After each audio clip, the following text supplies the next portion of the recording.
Ice Arena for a little different look at us. Norman, we're on camera for the first time. Our first time, isn't this exciting, CJ? I was a little bit more excited when we were planning it. I gotta say, when we're actually in the moment, it's not as great. I was gonna say, I actually brushed my teeth this morning because I knew we were gonna be on camera. You got the Colgate Extra White. Is that what we're getting out? The extra whitening toothpaste for Norman Just tonight. a little bit. So today we're actually down here behind the Clearview, right in front of the Clearview Arena logo, just down to the right of me, right behind the Colonials bench. And we should be looking for a pretty good game tonight. It is senior night, Norman. Absolutely. It'll be a good one down here on Great Avenue. And what a lot of people might call the Battle of the Bird, you got Duquesne University sitting at number 62 overall in the ranks on the ACHA website, and RMU sitting at 26, fighting for a higher spot. And they're looking for a big win tonight, and I'm sure both clubs will want just that.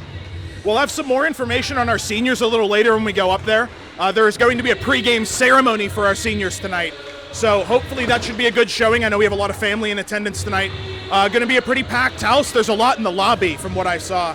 But from what we're seeing for RMU, they're losing a pretty big component, two big components holding between the pipes, mainly Mackey and Pellegrino, both seniors, both graduating. So they're going to have to roll with Rutherford unless they get somebody else. Well, something that the RMU defense, that goes in our key notes, but we'll hint at it a little bit, is they've kept a lot of shots to the outside, and a lot of times that they do come in, goalies have been able to rob them, but a lot of good seamless breakouts and recoveries in the DN have allowed our goaltenders to do just a fine job in net. All right, that whistle's calling for everyone else to get inside. So right now, Norman, I think it's a good time to transition as the Colonials are leaving the ice to Norman's Keys of the Game.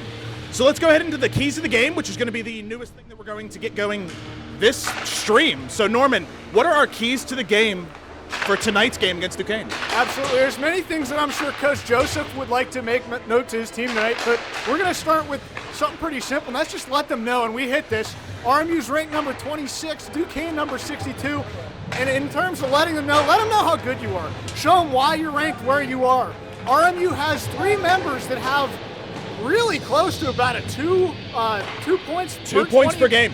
Kramer and Adamski both sitting at 2 points a game. That's pretty impressive, and Duquesne has 1 guy above 1. Come out strong, and that feeds into our next point, which is we want seamless defensive breakout here. When RMU has not come out that strong, their defensive breakout has been so strong that it's allowed them to get away with a little bit here and there. Good entry in the neutral zone and good breakout in the defensive zone have really contributed into the transition game for RMU as well. Lastly, and there's a possibility here, stay out of the box. Keep it clean. If this game goes one way or another, you can't score from in the box. And you know what, CJ? As good as RMU's special teams have been, you don't really want to jinx it in a game like this. Absolutely, and you know, they've done pretty well the past few games that we've seen of staying out of the box, minus that big scrum last week. I don't remember who we were playing. Mercyhurst, the big scrum last week against Mercyhurst, where the goaltender got ejected. You weren't here for that. Oh, what a brutal game that was, but RMU ended up coming out on top. It might have been better. I might have got a little rowdy in the stands. I'm a little known for that. Well, you're known for that on the ice, too, so there's also that. But we're reformed to this point. Non-biased and reformed. So let's talk about the players for a second before we get kicked off the bench, because they're already setting up to go to the blue lights, which we've seen often, and the Zamboni will be coming out soon. So let's talk about the players for a second. We already mentioned Adamski and Kramer. They're both juniors, so they'll be here next year, which is huge for this team. Well, something that I wanted to point out, so those two are ranked number 3 in Kramer and number 5 in Adamski overall in points for ACHA, which is pretty admirable here, but get this. Nathan Mickey sits slightly lower than them, I believe by .02 under Adamski in points per 60 minutes of play. And so he's only played like 15 games. You have, in points per 20 minutes or 60 minutes, you have 3 players in your top 10. We'll give it 10 on this team. That's a pretty stacked lineup if I say so myself. And they're not even on the same line. They're not even on the same line. You've Adamski with Kramer and Palumbo, who, Gio Palumbo, has been excellent this season. Really coming out. I think he's a freshman? Yeah, I believe so. A freshman coming into this team, already being one of the top point producers. Granted, he's on a line with Kramer and Adamski, but he's no slouch. Last time we were here at Mercyhurst, he had his 15th goal and his 15th assist. How about this? Our advanced stat tracking pointed out that Adamski leads the league in assists. He sits at 36. We'll have to stat track that when we get back up there, but he leads. Stat that. That's what we're going to do. Stat that. Stat that. I like it. Well, I stole it from Pat McAfee, so I can't take credit for it. Okay, well, better get that off the books before we get... Yeah, we're going to definitely delete that from the Twitch VOD. All right, everyone, we're going to go ahead and skedaddle off the bench. We got our keys to the game. We mentioned some key pieces as the Zamboni is going to walk in front of us. But regardless, we're looking forward to a good game. And I think Duquesne, with their beautiful jerseys, may I say, some fantastic jerseys for Duquesne. Really looking forward to a good showing by RMU tonight. I think Duquesne's going to have another good game as well. Definitely going to battle back from the bottom of the table almost. So without further ado, we're going to cut it back to an intermission screen real quick while Norman and I make our trek back up there. And we will be with you in about 7 to 8 minutes for the senior night introductions, as well as some more stats as we have our actual paperwork in front of us. So stay tuned. We'll be right back.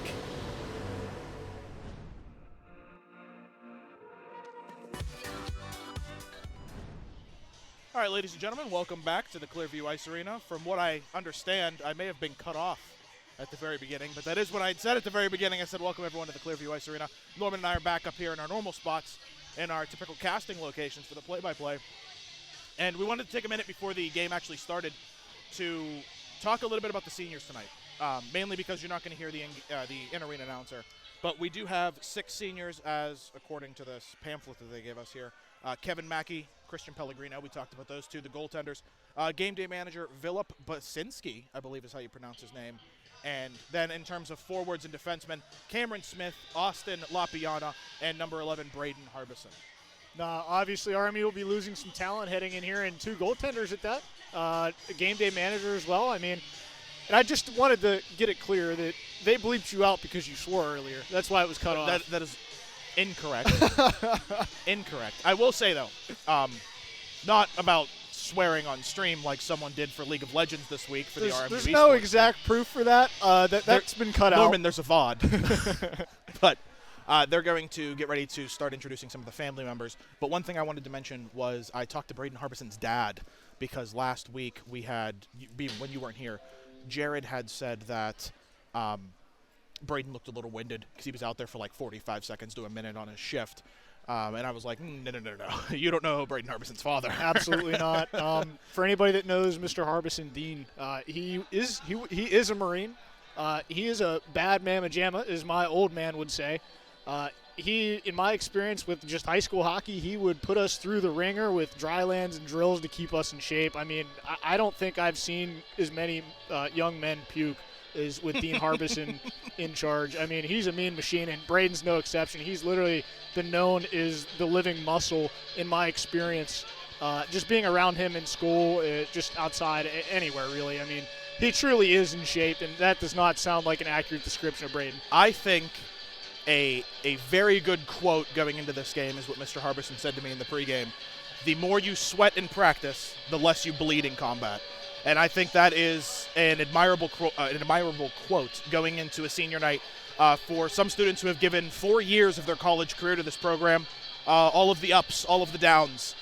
Coming into this game, they had won the ACHA championship last year, beating West Virginia after a COVID-torn season. And to come in here in front of the home fans yet again after a full season of not seeing them with 2 goaltenders who could be considered veteran goaltenders at this point, not to mention some of the forwards who are here from the D3 team, from the D1 team, and from the NCAA D1 team as well. This should be a special night for them. I hope that their family is here. I would assume they are. Mr. Harbison dressed to the nines in his finest suit. He's the only family member that I had seen. I did see some grandparents in here, but as all of the Colonials come onto the ice right now, a round of applause given to them. There is a different music being played as the typical normal entrance music has been taken over by what appears to be more of an emotional take. Very heartwarming atmosphere they have in here. The blue lights melting our tears away on the ice a little bit, but should be a very memorable night for these Colonials. Now, if we want to talk strictly ranking, RMU's pretty favored in this. Absolutely. In this I mean, you don't even have to go ranking. You can look at the stat page, and I don't think it takes much of a genius to make that conclusion. Yeah, it's RMU just outside the Power 25, ranked 26, and I know that the running gag has been that RMU can't crack the Power 25, and it's not because they aren't good at hockey, because they very much are. For sure. They have a great look to do it tonight. I'm sure Duquesne would love to be, as a Pittsburgh rival, the upset to that. Well, it's also part of it is the strength of the division. That's something that Coach Joseph had talked about. They are in one of the weaker divisions, so granted they dominate in that, and when they play other divisions, they do tend to dominate in those games as well. But whenever you play the majority of your games as against weaker opponents, it's like playing the Ottawa Senators for the entire Canadian season. National League. Yeah, so we are going into the senior night. What's it called? Ceremony. Ceremony, that's the one. I wanted to say relation, but that wasn't it. So the senior night ceremony, what we're going to have is the players will go over to their families, and they will receive I think they're taking flowers to their families. Is that what I happens? believe they take the flowers of their mothers, actually, and then the whatever family members they've invited on the ice, they get a quick little picture and say a couple words about them, and that'll be that. I'm not sure if we're going to be able to get a good camera angle because it is in the bottom left. But first player to come across is Cameron Smith, who's going to go over, met by his father, a senior who is going to be graduating with a major in biology and a minor in chemistry. Not an easy degree to get. Not to mention a major and a minor alongside playing hockey for 4 years. That's just incredible. Absolutely, and in my knowledge, knowing him, he's been a good leader. For D3 in his time there, he was an assistant captain. He's had a great career as an RMU Colonial. Yeah, and we can only hope. Last week he had a dirty snipe on the Mercyhurst goaltender. We can only hope that he has another one of those tonight to put home what is a decorated career at Robert Morris University with a CHMA championship game, going to nationals at one point as well in Dallas, as Braeden Harbison goes over to meet his mother, his girlfriend, and his father. The hair is still beautiful. I miss the mullet. Do you remember the mullet? It was good. It was here mullet. A few weeks ago. I miss the mullet. I was talking to Mr. Harbison pregame, and he had mentioned that there was a there was a rumor that went around the cul-de-sac that they made Braeden get up at 5 in the morning and do laps and push-ups before breakfast and before he got on the bus. I think, in my experience, that would add up as a fact. To my knowledge, how about Mr. Harbison had commented, and I don't know if this is a non-disclosure thing, but maybe it's a rumor going around that Braeden may be looking to do another year. Might be looking to come back. There's a potential. Braeden will be graduating with his bachelor's degree in communication this spring after taking a 4-year break from hockey. So, and you know what, that makes sense, because I think he took a break before he came to Robert Morris, because he graduated when we did. Correct. So, and he didn't start until after, we were juniors or sophomores. Well, a lot of times, in a lot of cases, it's not exactly smart to go to college right after high school. It's good to continue your education, but a lot of people need to find themselves and have their own different reasons, and Braeden's in a good spot for that. For sure. Austin Lapiana, number 12. He has a ton of family over there. I'm seeing family, girlfriend, grandmother, grandfather. His favorite memories are getting back on the ice with his past teammates after having that year off. He's been playing hockey for 13 years, took a break from hockey after high school, decided to play one more time for his senior year. So he came on back, ended up cracking the D1 club team. That's no slouch. He knows how to play the game. Oh, absolutely. Playing under Coach Joseph is not an easy task at all. That is going to wrap up our skaters. It's going to go to goaltenders now. Coming up first will be Kevin Mackey. And we were talking, Kevin Mackey, he's been phenomenal all Absolutely, season. hands Lights down. out. He's sitting at, I believe, a .925 save percentage is what we grabbed off of ACHA website. That's correct. He'll be graduating with a degree in business management this spring. His favorite memory was winning the CHMA championship his freshman year as the 6th seed and then continuing on to nationals in Dallas. It's ironic because Pellegrino, the next person who's going to come up, also cited that as his main, one of his favorite memories, but also throwing a touchdown pass at the Dallas Cowboys practice facility, something that Dak Prescott cannot do. So good on him. Good on him. Mackey looking forward to a good game out of him. Not sure if it'll be Mackey or Pellegrino in net tonight. You had mentioned that it might be Pellegrino. Not sure. I mean, you have two goaltenders. It's hard to pick one over the other. They're both taking shots, and a lot of times at different levels of hockey, you can read depending on kind of who gets their warmies in first here of who's going in. And I thought I saw him go in the net, but that could really be any order here. We'll see. I thought there might be a possibility where they switch out goalies, Absolutely. but it's going to depend on game pace. If it's a close game and one goalie you're riding's hot, then you're not going to switch them out. But Pellegrino is going to be graduating with a degree in finance. He's a senior finance major from Arnold, Maryland, one of our few players who isn't from the Commonwealth of Pennsylvania. I hear Maryland's a beautiful state. I haven't been there much. Minus the city of Baltimore, but I think I can say that. Hopefully that doesn't here. offend I them. think so. There's not a lot of Baltimore RMU Colonials that I've met in my experience. No. Our last senior is game day manager, and it actually is one of our game day managers, the guy who actually announces the goals and the penalties as they come in. He is going to be leaving after completing his 5th year as a graduate student. Philip has a Master's of Science in Data Analytics after he completed his Bachelor of Science in Cyber Forensics and Information Security, and he currently works for Viatris as a student worker for vulnerability management. Top Secret Colonials, also a member of that. He is a committee chair of the university club. We followed very similar paths. That was actually my bachelor's degree as well. Paulette consistently yelled at me to join Top Secret Colonials, but I never gave in. Well, a very dedicated member of this RMU squad, and I'm sure he'll be missed. I actually do wonder, I hadn't talked to him, I wonder if he will try to play any part after he leaves here. I know that sometimes it's not easy. I mean, look at us. I mean, we're still sticking around. I wonder if he'll reach for something. He might join us. Honestly, he might end up joining us up here in the booth. Maybe he continues doing his on-ice role. It depends on where he goes. If he stays in the Pittsburgh area, he might. If it ends up being too far of a drive, if he ends up going somewhere else, then that's what it's going to be it. So we are done with our seniors already. There was only 6 of them for this one, so that's good news for Coach Joseph in building his team for next year. But I will say, and as the Duquesne Dukes come onto the ice with, by the way, gorgeous jerseys. They're pretty stellar looking. Is a rival. I'm kind of jealous. They look very similar to just like an Edmonton sort of stripe. I was thinking that, but also the Florida Panthers alternate jerseys. Yeah, those are slick too. I'm thinking very similar to that. They're really leaning into the red and blue. I like the royal blue, then wrapped up with the red over top. But I will say, they are still better than the Colonials jerseys last week with Mercyhurst. Not because they were bad, but because they were white numbers on white jerseys. I did see them on stream because I was not here, but I did catch a good bit of it, and I could see the confusion. How am I supposed to read those numbers? You got to see their faces. And that's not easy. Yeah, it's not hard.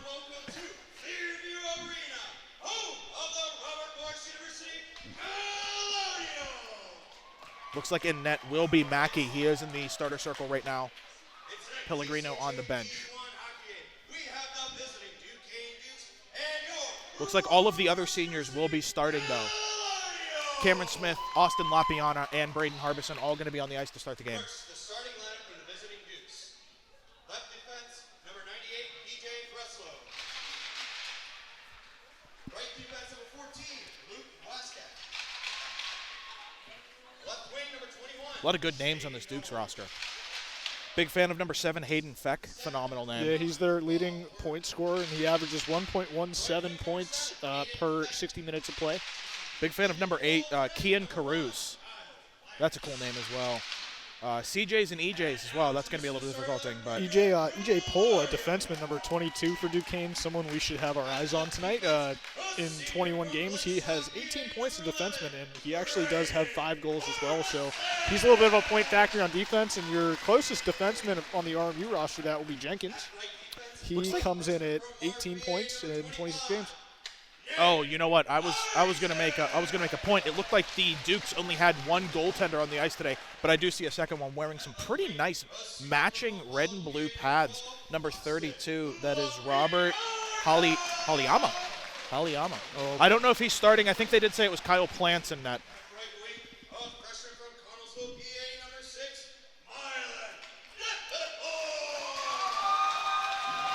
So they're actually bringing in, I think they said his name was Milan. I've been pronouncing it Milan. Milan Defiba actually going to be starting tonight with Braeden Harbison. Cameron Smith, Austin Lapiana up front alongside, I believe, number 25, Nathan Isaac. Mackey in net for the Colonials. That's what we expected. And now we will turn it over for the national anthem. Singing of our national anthem by RMU's own, Mr. John Tucci. Tucci in the house.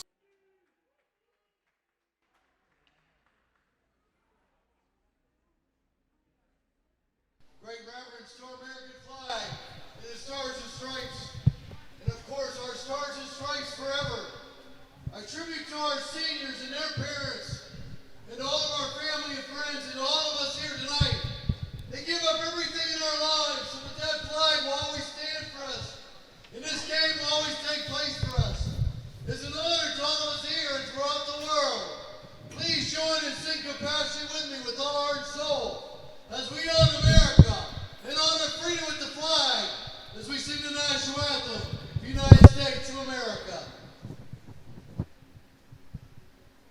Oh, say, can you see by the dawn's early light what so proudly we hailed at the twilight's last gleaming, whose broad stripes and bright stars through the perilous fight for the rebels we watched were so gallantly streaming, and the rockets regular, the bombs bursting in air, gave proof through the night that our flag was still there. Oh, say does the star-spangled banner yet wave for the land and of the free and the home of the brave? One of Tucci's better national anthem renditions. I thought that was phenomenal from Tucci tonight. Glad to see that we could have him here tonight, as well as the band for senior night. Ladies and gentlemen, let's do that hockey down here at the Clearview Ice Arena. The Robert Morris Colonials, coached by Dr. Mike Joseph, assistant coach James Joyce, and the Duquesne Dukes, head coach Conrad Waite, and no assistant coach listed for them. In net for the Dukes is going to be Kyle Plants, as we mentioned beforehand. They do have the other goalie who's just taking strides going around. That's Robert Haliyama. He'll be on the bench tonight to start. The Colonials have in net Kevin Mackey, the senior, out of Arnold, Maryland. Both goaltenders for the Colonials out of Arnold, Maryland, both seniors tonight. Hopefully Mackey's dog doesn't pee on the ice again like he did last week. Well, something that we kind of hinted at the pregame here, and something that RMU should not need to rely on, is they should not have to rely on Mackey in the defensive zone here early. They need to come out, as you say many times, buzzing, and I haven't heard it in quite some time. The boys are buzzing. They're actually starting Milan Defaba up on offense on right wing. This is interesting. So Isaac's going to take it and dump it far down, right onto net. Plants is just going to cover that one up. 6 seconds in, we already have an icing. Not boding well for game time, I'll say that right now. You're talking about the new freshman, Milan Defaba. We're going to butcher that a couple times before we have it down, but he's not that much of a small boy. He's a big boy. He's 6'3", 215 pounds. 215. He can lay the body. And you can already see him setting up right in the slot, right in the high slot, looking to get that body down in front. As Smith wins the faceoff, Lapiana's going to send it, trying to get around the Dukes defender, and it's going to go all the way far side. Lapiana chipping it back in, trying to get it to Smith, and Harbison's going to have to retreat and go back for it. Number 7 for the Dukes in chase, that is Hayden Feck. Spun around, Harbison sends it over to Lapiana, who sends it all the way up to Defaba. Defaba can't get everything underneath it, and the defensemen for the Dukes are going to pick it up and then turn it right back over to Cameron Smith. Austin Albert, back on defense today for the Colonials. Puck shoveled in deep. Picked up by Isaac. Isaac sends it back around. And that's a misplay by Palumbo, not something you see often by him, as he just lost control of the puck and it goes down into the corner. Cam Smith's going to get it. Albert's going to poke at it, and it's going to be turned over out in front. Dangerous, loose in the slot. Mackey with the poke, paddles it wide. Back to the point. The Dukes cycling, sending it back in deep. Opposite the Doubletree wall. Chopping it out in front. Loose, and it's going to be picked up by Palumbo. Palumbo's going to send it back behind. Smith's going to pick that up. Long shift for Smith, minute and a half so far. Smith plays it up the boards and out. Good play. Chipped forward by Roman Kramer. Kramer and Palumbo deep into the Duke zone. The Dukes still maintain possession, and they're going to clear it out. Moving into the Colonial zone, a dump. It's going to go down behind Mackey. They're going to call for a whistle, and that's going to be an ice as Draper touches up. You were commenting on the shift length from Cameron Smith, and I did want to make a mention of that. I believe he was lined up as a winger there, and he was taking centerman responsibilities, and that was actually a very good defensive shift from him there. He came down and was helping the defense out, I think, at least 2 times down in the right corner. He's definitely the reason that puck came out, too. Lining up for faceoff is actually Palumbo. He's normally Adamski on this first line, but Palumbo's going to wheel it out in front. Shot on net, gets paddled wide. Kramer knocks it behind the net. Going in, that is number 23, Jenkins. Fired it on net, goes wide, Jenkins. Draper's going to go back and pick it up. He has Adamski back in support. Draper fires it in, it's going to go wide. Opposite the Amity Mobile Tire corner, Kramer knocks it down with a stick. Good play. Adamski goes behind the net. Intercepted by the Dukes. Almost loses his footing, was the Duquesne player. Draper turns it over, and Jenkins is going to toe drag number 28 for the Dukes. Trying to get it out is Draper. He can't. Hits the skate a couple of times, and he's just going to tie him up along the Pepsi wall. Kramer knocks it out. Fired on net. Mackey, easy stop. Paddles it aside. Number 27, that's Schindler. Schindler to Reed. Reed has it, throws it up to Mickey. It goes just past the stick, and that's going to be another ice. No, Mickey touches up. Back behind, Schindler. Looking for some support up top. Harbison's there. Reed spins around, accidentally turns that puck over. Number 9 for the Dukes. Stops, throws it along the boards. Lance Cotton, your old line mate, Norman, has the puck. Sends it in. On him. All the way down. Schindler goes in. Ties up the Dukes player. Colonials pick it up.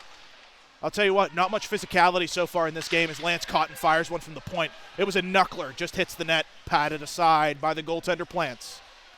Reed loses his. I'm seeing a lot of loose edges so far. I wonder if there's a little bit of an ice problem going on as Lance Cotton's going to chase down. Not much speed as he gives the hip. Reed goes in. A good play by the Dukes player to fire it on net. Number 27 was there for the Dukes. Number 27 for the Colonials. Schindler picks it up. Over to Harbison. Harbison sends it up to Mickey. Mickey knocks it around, and it goes to the center right on the logo. Dumps it in for Cotton. Cotton to Harbison. Harbison hits the Jets. A little too fast for his own head. The Zebra gets in the way. The Zebra goes down. Harbison lands on top of him. Out in front, a good play by Cotton. Zebra looks to be okay.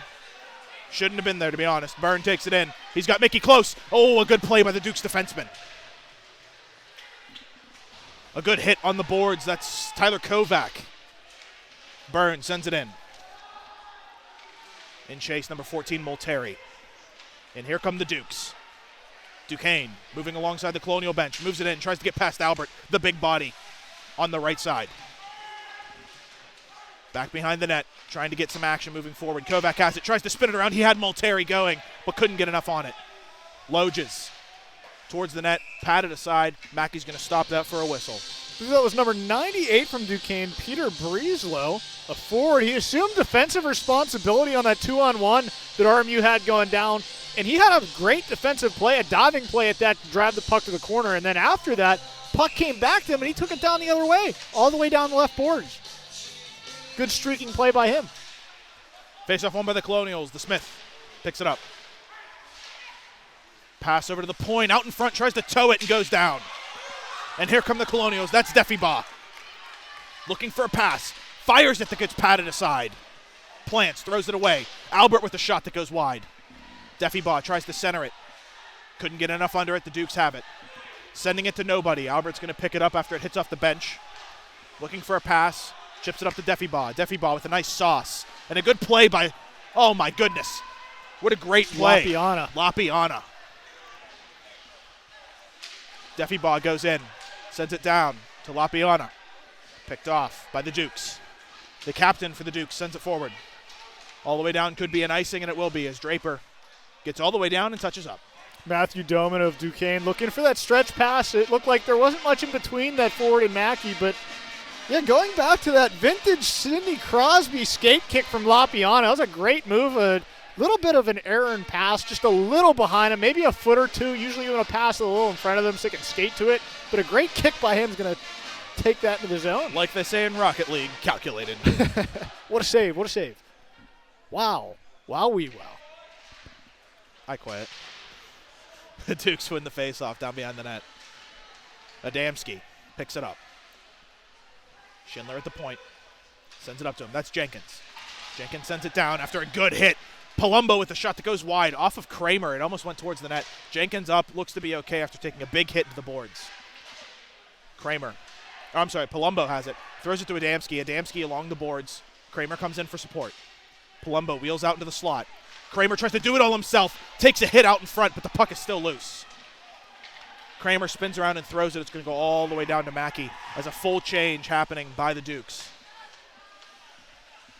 Draper has it for the Colonials. Beautiful fake by Draper.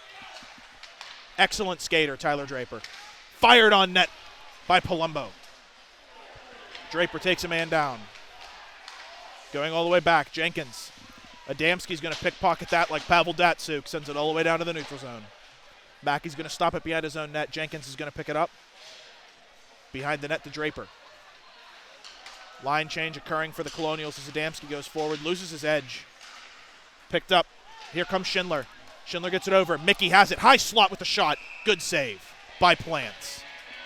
Mickey put that shot right in the breadbasket of Plants. It's going to bring RMU shot total to 4 already. They had a couple nice looks, but I'd say just an equal amount of missed chances, just a few missing the net. I know there's been a lot of screens here, but in their defense, Duquesne only has 1 attempt here. Mackey's been doing a great job of being that third defenseman back there and really narrowing down the chances. We know how much he likes. Playing out of the net. He's very good at it too. Yes. That becomes a problem when that condition is not met, and I'd say Mackey definitely meets that condition and then some. Caught into Harbison. Harbison chips it in. Down behind. Mickey sends it back forward yet again to Reed. Reed wheeling over to Harbison. Harbison looking for a shot. Gets one that goes high. UPMC wall. Schindler goes in to try and get it. The Dukes are going to clear it out. Cotton fires it right back in. A rocket shot. Cotton sends it all the way in down behind the boards. Schindler comes in, plays the body. Mickey picks it up, tries to send it out. A good stick by the Duquesne player.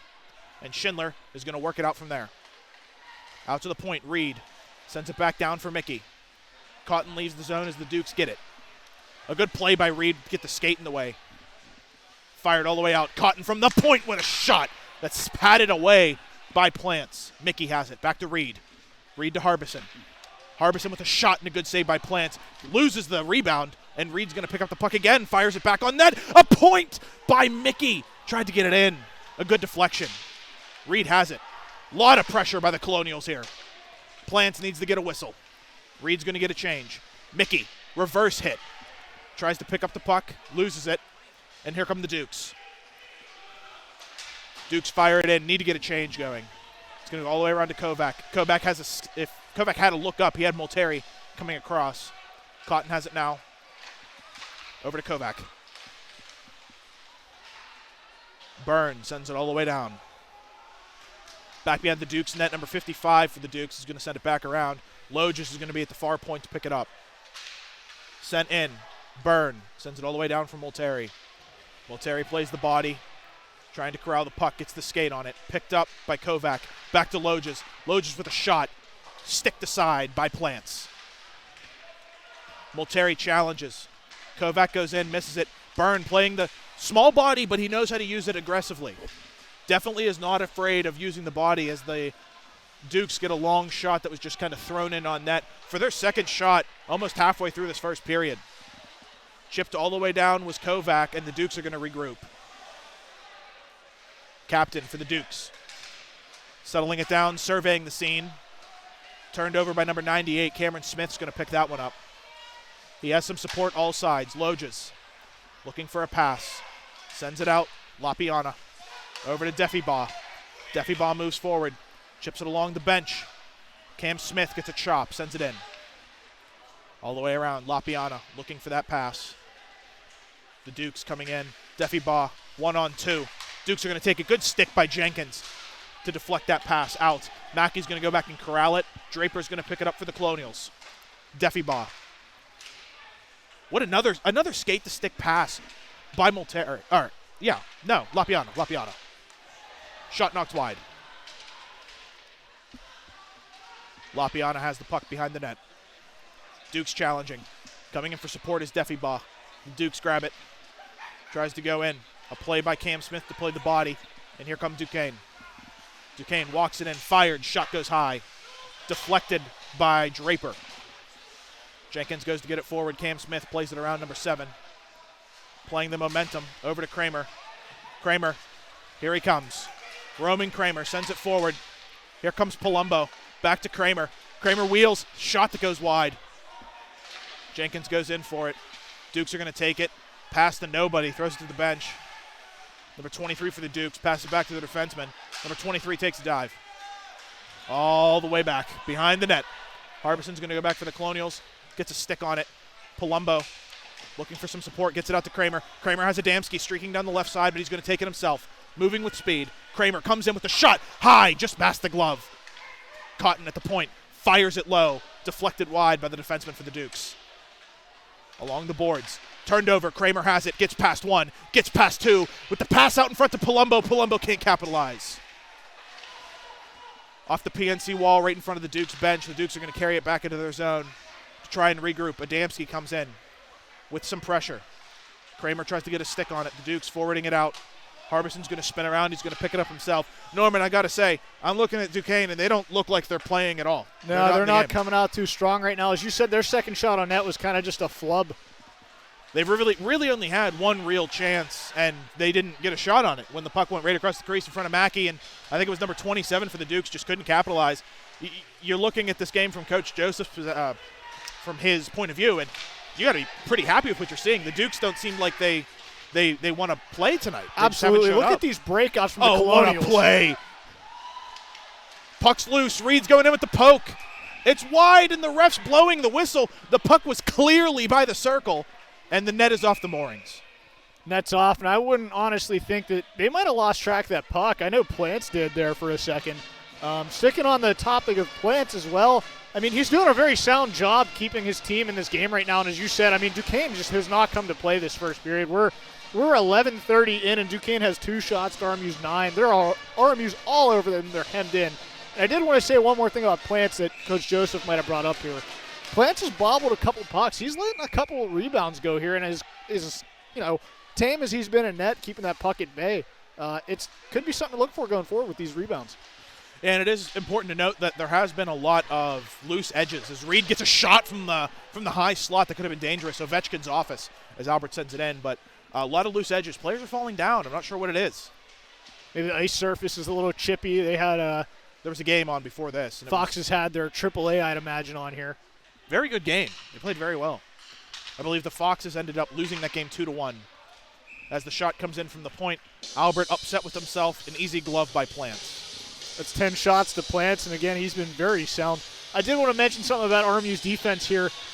One thing aside from Draper had a couple nice little dangles here and there, but I did want to mention RMU's defense really sending the puck very quickly here, whether that's up at the point getting shots on. They're not really holding on to it much in the D zone. There's been a lot of movement so far in the first 12 minutes here.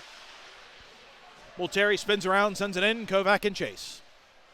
Multeri, Kovac, and Byrne. One of the 3rd or 4th lines on this team. They do produce points, like the Penguins' 4th line, but they're really good with their penalty kill. Jenkins challenging the Dukes, appear to have turned it on a little bit more as they're going for the body a little bit. Knocked forward, Draper sent it to Kovac, and it goes down behind Mackey. I don't think the Colonials are going to beat them there. A good play by the Dukes and a good body by Jenkins. Tries to send it out front. Draper's going to stop that every time as Multeri gets a good kick to knock it all the way out. Multeri's then going to stop it at the red line. And Jenkins is going to grab it over to Draper. Draper gets past 1 but can't get past the 2nd. Byrne, what a good play. The small body for Byrne. You got to look. I mean, he's 5'6". He's 5'6", but he plays the body like he's Martin St. Louis out there. Draper at the circle. Sends it out to Defiba. Knocked in by the Dukes, so that is played offsides. Tipped all the way forward. Multeri's on the blue line trying to get to that. Jenkins is going to go in and give him some support. Back behind the net to Draper. Draper corrals it, settles it up, tries to get it to Deffibaugh just past his stick. D to D, sent in. Mackey's going to stop it and settle it. Tons of time. Smith drops it off to Jenkins. Jenkins plays it behind. Ends up almost turning it over, and Draper's going to pick that up. Loses an edge, and Draper drills him. Deffibaugh is down. But he gets back up. Continues the play. Send it on net, stick to side. I don't know if that counts as a shot because Mackey kind of came out of the net and gave it a poke, but out of play regardless. Regardless, I do think, CJ, they might have, I don't know if I'm mistaken here, but do they have Draper back on defense right now? I mentioned earlier, and I know that he's a forward. I thought that he was playing a defensive role, and I know in some games in the past they've moved him back, and I think that is the case today. They've had him playing back for the past few games with Cotton, actually, and it's been really well. Oh, I mean, they have him with Jenkins now, which is fine. It works. And they've been moving to that Harbison-Cotton line, which has been pretty productive so far this season. But I have seen Draper with just about every member of this defense except for Harbison.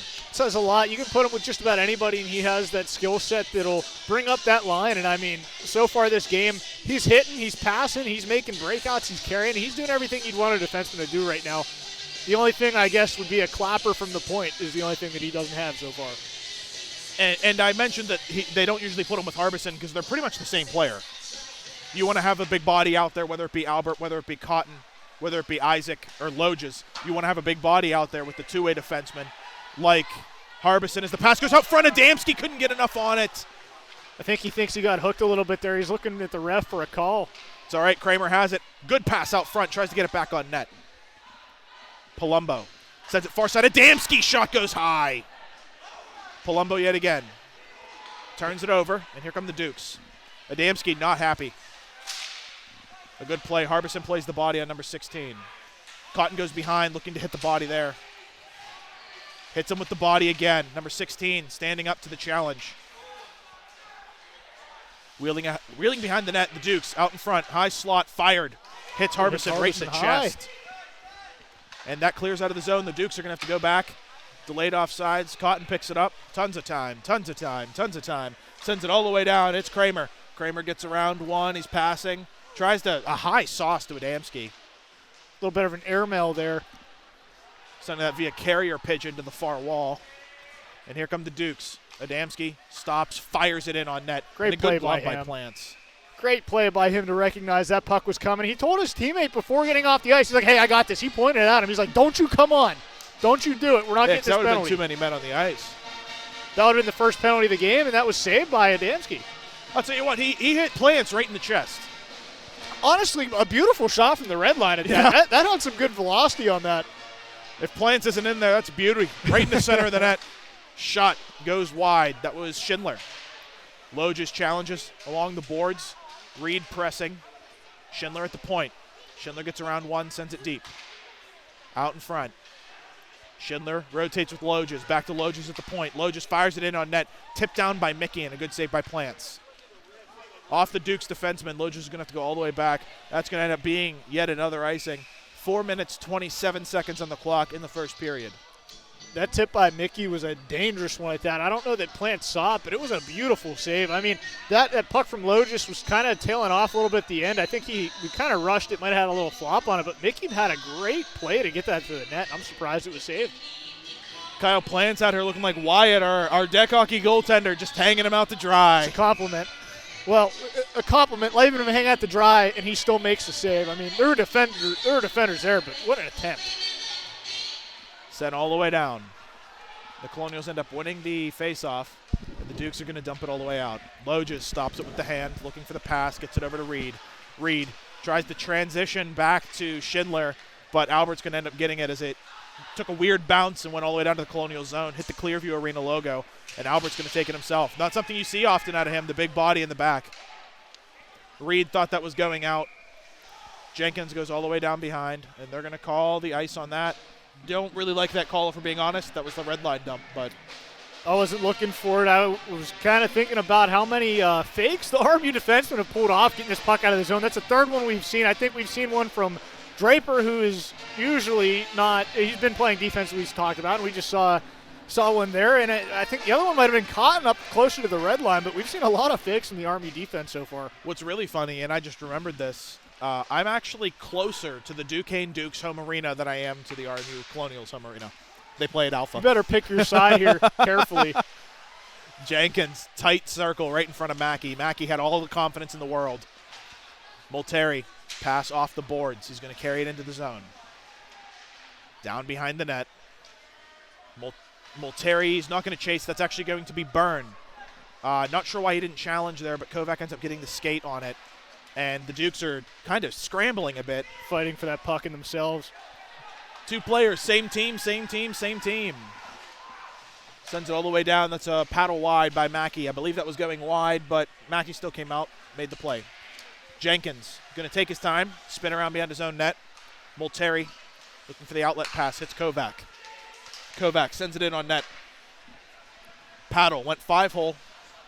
Knocked aside by Plants. Duquesne's going to rally. Here they come, sending it in behind Mackey. Mackey's going to rightfully make the poke there as that took a weird bounce off the backboards. And he's going to shovel it to Cotton, who then gives it to Harbison.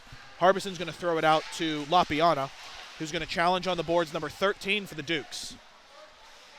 Harbison shovels it all the way around to Defibaugh, who corrals this one. Moving forward, takes a check from behind, gets back up, looks to be okay. Good shot from the point. Well, from the Dukes. I think they've had more shots from the point and outside the zone than they have from inside the zone. I'd love to see the advanced stats on that one. 4 shots total, 3 outside the zone. Hashtag stat that. Behind the net, the Dukes going to rally it out. A good play by Cameron Smith, who's going to chip it around the player. Ends up turning the puck over, goes to play the body. Harbison shovels it to Cotton. Cotton back to Harbison. Harbison looking for a pass. He has Defibaugh along the bench, but he's going to throw it ahead to Lapiana, who's going to tip it into the zone. Lapiana goes in, plays the body. Duquesne shovels it out. Actually hit Palumbo right in the chest, who settles it down. The Colonials are going to try and finish that change as Cam Smith gets off. Lapiana on the far side can't get off the ice. He's going to go now. Adamski and Palumbo on. Kramer's coming on now. Back, you have Loges and Harbison still. Here come the Dukes. At the circle, shot blocked by Harbison. Number 14, another shot. That's whiffed. Harbison goes to chip it forward. It's actually turned over. Number 16 for the Dukes. Fires it in the double tree corner. Poked wide. Palumbo has it. Nice little back pass to Loges, who's going to throw it all the way around to Kramer. Kramer makes a good play. That doesn't leave the zone. A good keep by number 9, who took an awful hit. I don't think that was intentional, but it probably is a call in that. Kramer kind of reached around him, just trying to get the puck. A pretty harmless play, but somebody looking for the hit, and that being number 16, that's going to be Palumbo from RMU. It looked like the Duquesne member might have shook his head up a little bit. Oh, he definitely just took like a knee to the head. Like that was a brutal hit. We wish all of the best to the player who's down on the ice, as the doctor attending to him rather quickly. That is Gio Palumbo going to the box. I think that was just a bang-bang play. I don't think he meant for it to happen. But I agree, but it just is unfortunate. It sucks when this stuff happens. And the player is down for quite a bit. I have a feeling we're going to see a pull for at least concussion protocol at the very least. He's very responsive, though. Yeah, So he's moving. Everything Seems to be okay there. Hopefully everything is fine. As Jenkins is talking to the Duquesne player, saying, it wasn't intentional. It was bang-bang play. Fast game of hockey. Dukes are going to get a power play. Hopefully the player's okay. Number 9 for the Dukes gets up. That is Stefan D'Elia.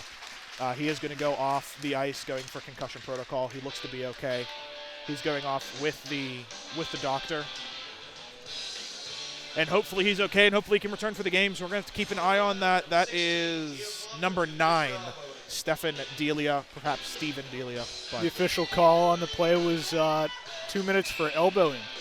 I think we were kind of turned around to our angle. We might not have saw it. Yeah, I mean, we had 2 players in front of us, and Palumbo came in. I think they just made a call because it probably wasn't a knee, as Draper goes down here for the Colonials. And hopefully we can see some shots on net for Duquesne, or at least if you're a Duquesne fan and you're watching the game for them. But Kramer's going to wheel it, and he's going to take it himself. Gets past one with a dirty dangle with the shot that goes wide.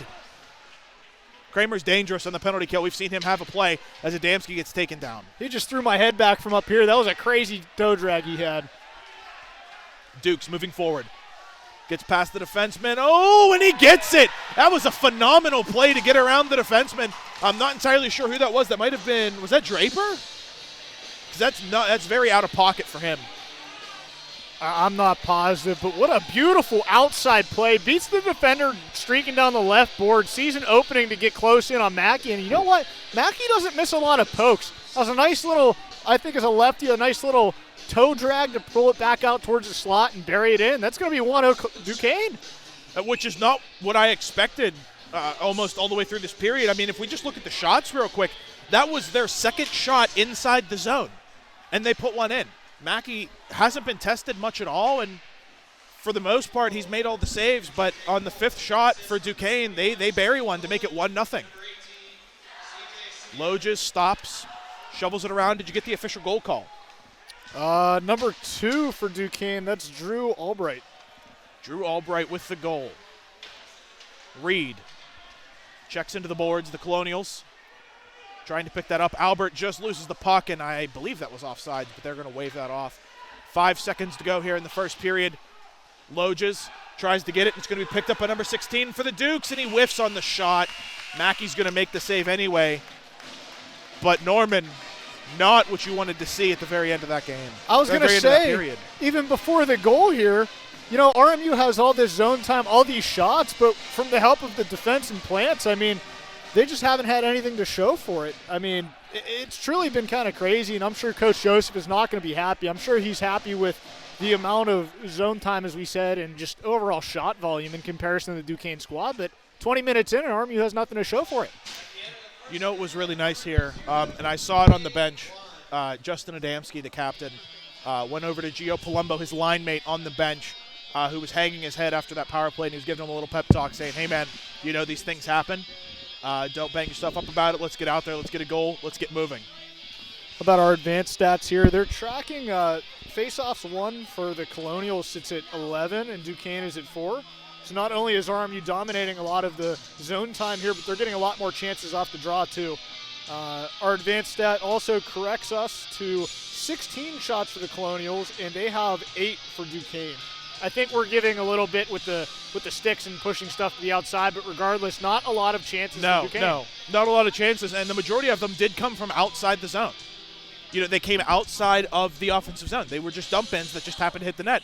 And if you're the head coach for Duquesne, Conrad Waite, you're not overly happy with that period, are you? No, but at the same time, I mean, Duquesne's done a pretty decent job of keeping a lot of RMU shot from outside in the zone and up top in the slot. I mean, there's been a few chances from RMU, minus some of the tips that they've had from Mickey.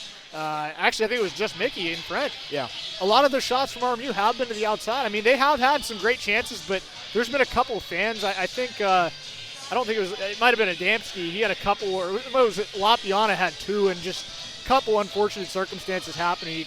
He didn't necessarily fan, but they were just taken away from him.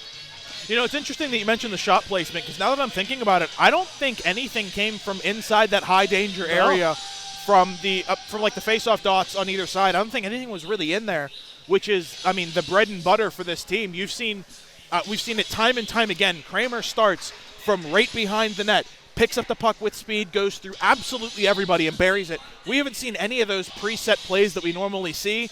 The Colonials were getting shots on net, but were they high danger? I don't really think so. I think we're just all blinded by that time on attack. I mean, RMU had so much zone time that it really seemed like they had the game almost felt like they had the game in the first period here.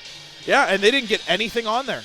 But anyway, that's going to wrap it up for our first period. We're going to go out over into the intermission. We'll be back with about 2 minutes to go left in the intermission to talk a little bit about maybe what's going to be going on later in the game, and maybe highlight a couple of our seniors. So we will be back shortly as Norman and I take a bit of a break. We'll talk to you in a minute.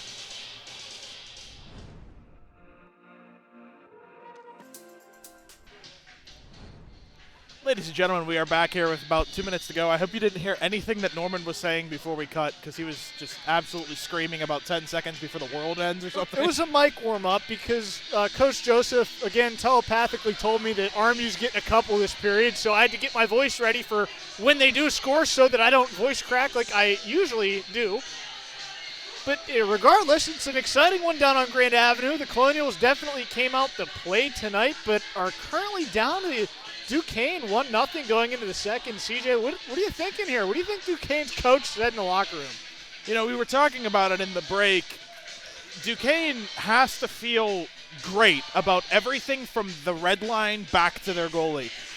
They've kept all of the Colonial chances outside of that high danger area between the circles. And, you know, defensively, they've played pretty solid. There's been a lot of times where the Colonials were just hemmed into their zone, but the Dukes did a good job at keeping everything away from Plant. You know, they were doing a good job keeping everything away from Plant. And the Colonials, on the other hand, have to be really happy with what's going on in the offense. Apart from those high-danger chances, they've been giving them a shot, but defensively, not keeping, you know, those chances from going in. We had mentioned about the goal that went in for the Dukes right there at the end of the period. The power play had just started. It looked like a little fake by the player for the Dukes. I think it was Albright yes. For the Dukes. Yeah. You had mentioned a little fake, and they thought that you had initially thought they were going to go into the corner, start setting up, get the cycle going, but he took a little inside cut and then quickly went to the outside, which kind of froze Draper, and then that sent Albright around right in front of the net. And Mackey doesn't miss those pokes often. No, he doesn't. It was just a gorgeous toe drag. It was right in the blue paint, just about right at the top right corner where Plant sits right about now. And, again, going back to Plants, I mean, just what a remarkable first he's had. Just a couple bobbles, a lot of pucks coming off his rebounds, going back into high danger chances, but can't really be unhappy with the defensive coach for Duquesne, that is, with the defensive clears that they've been having out through the rebounds. I think the player to watch this period, Gio Palumbo. After taking that penalty that the Dukes ended up scoring on, I think he's going to come out with a bit of energy here, and he's going to try and net one early to bring it back to even. Absolutely, he's going to want one. I'm sure Coach Joseph has ignited a little bit of a spark under his entire team's butts, if you will, in the locker room in the intermission here. It looks like, and we're hoping that's the case. Face-off in front of the Colonials bench. Adamski loses it, but ends up going forward and tying up the centerman, as Harbison's going to pick that up, sends it over to Cotton. Cotton dumps it in. Adamski going down into the corner to chase it.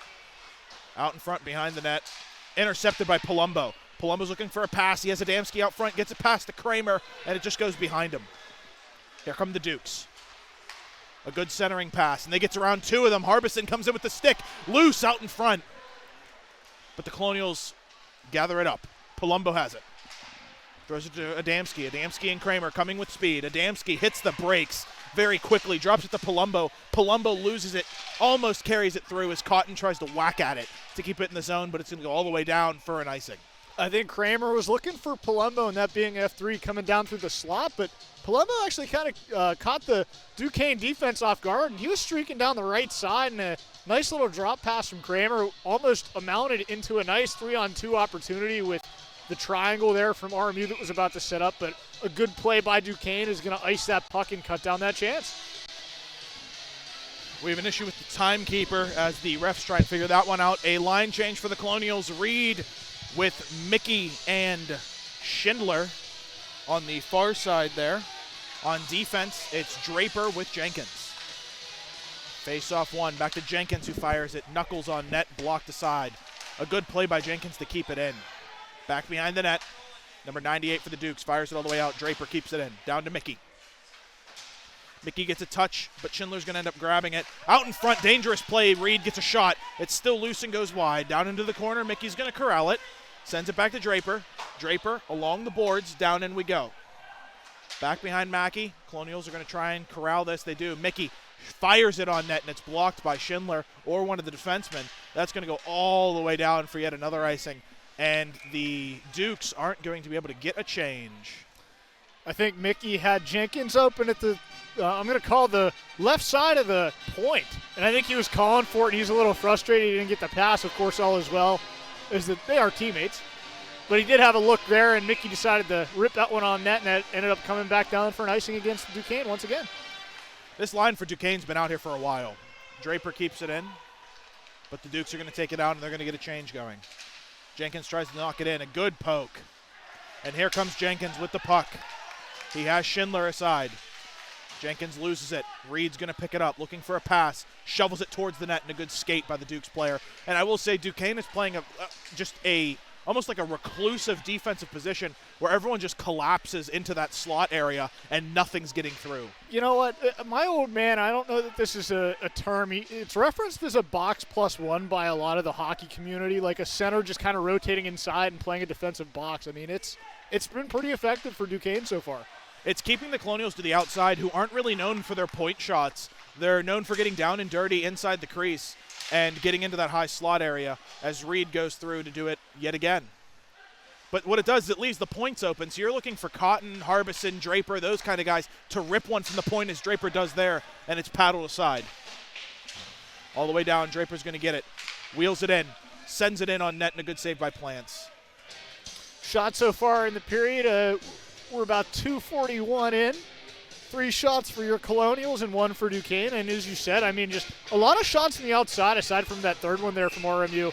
And as we said, we're going to call it the box plus one, really cutting down a lot of chances so far here, a lot of shots from the outside. And you got to think those point shots are going to become important for the Colonials if they can't work into the inside.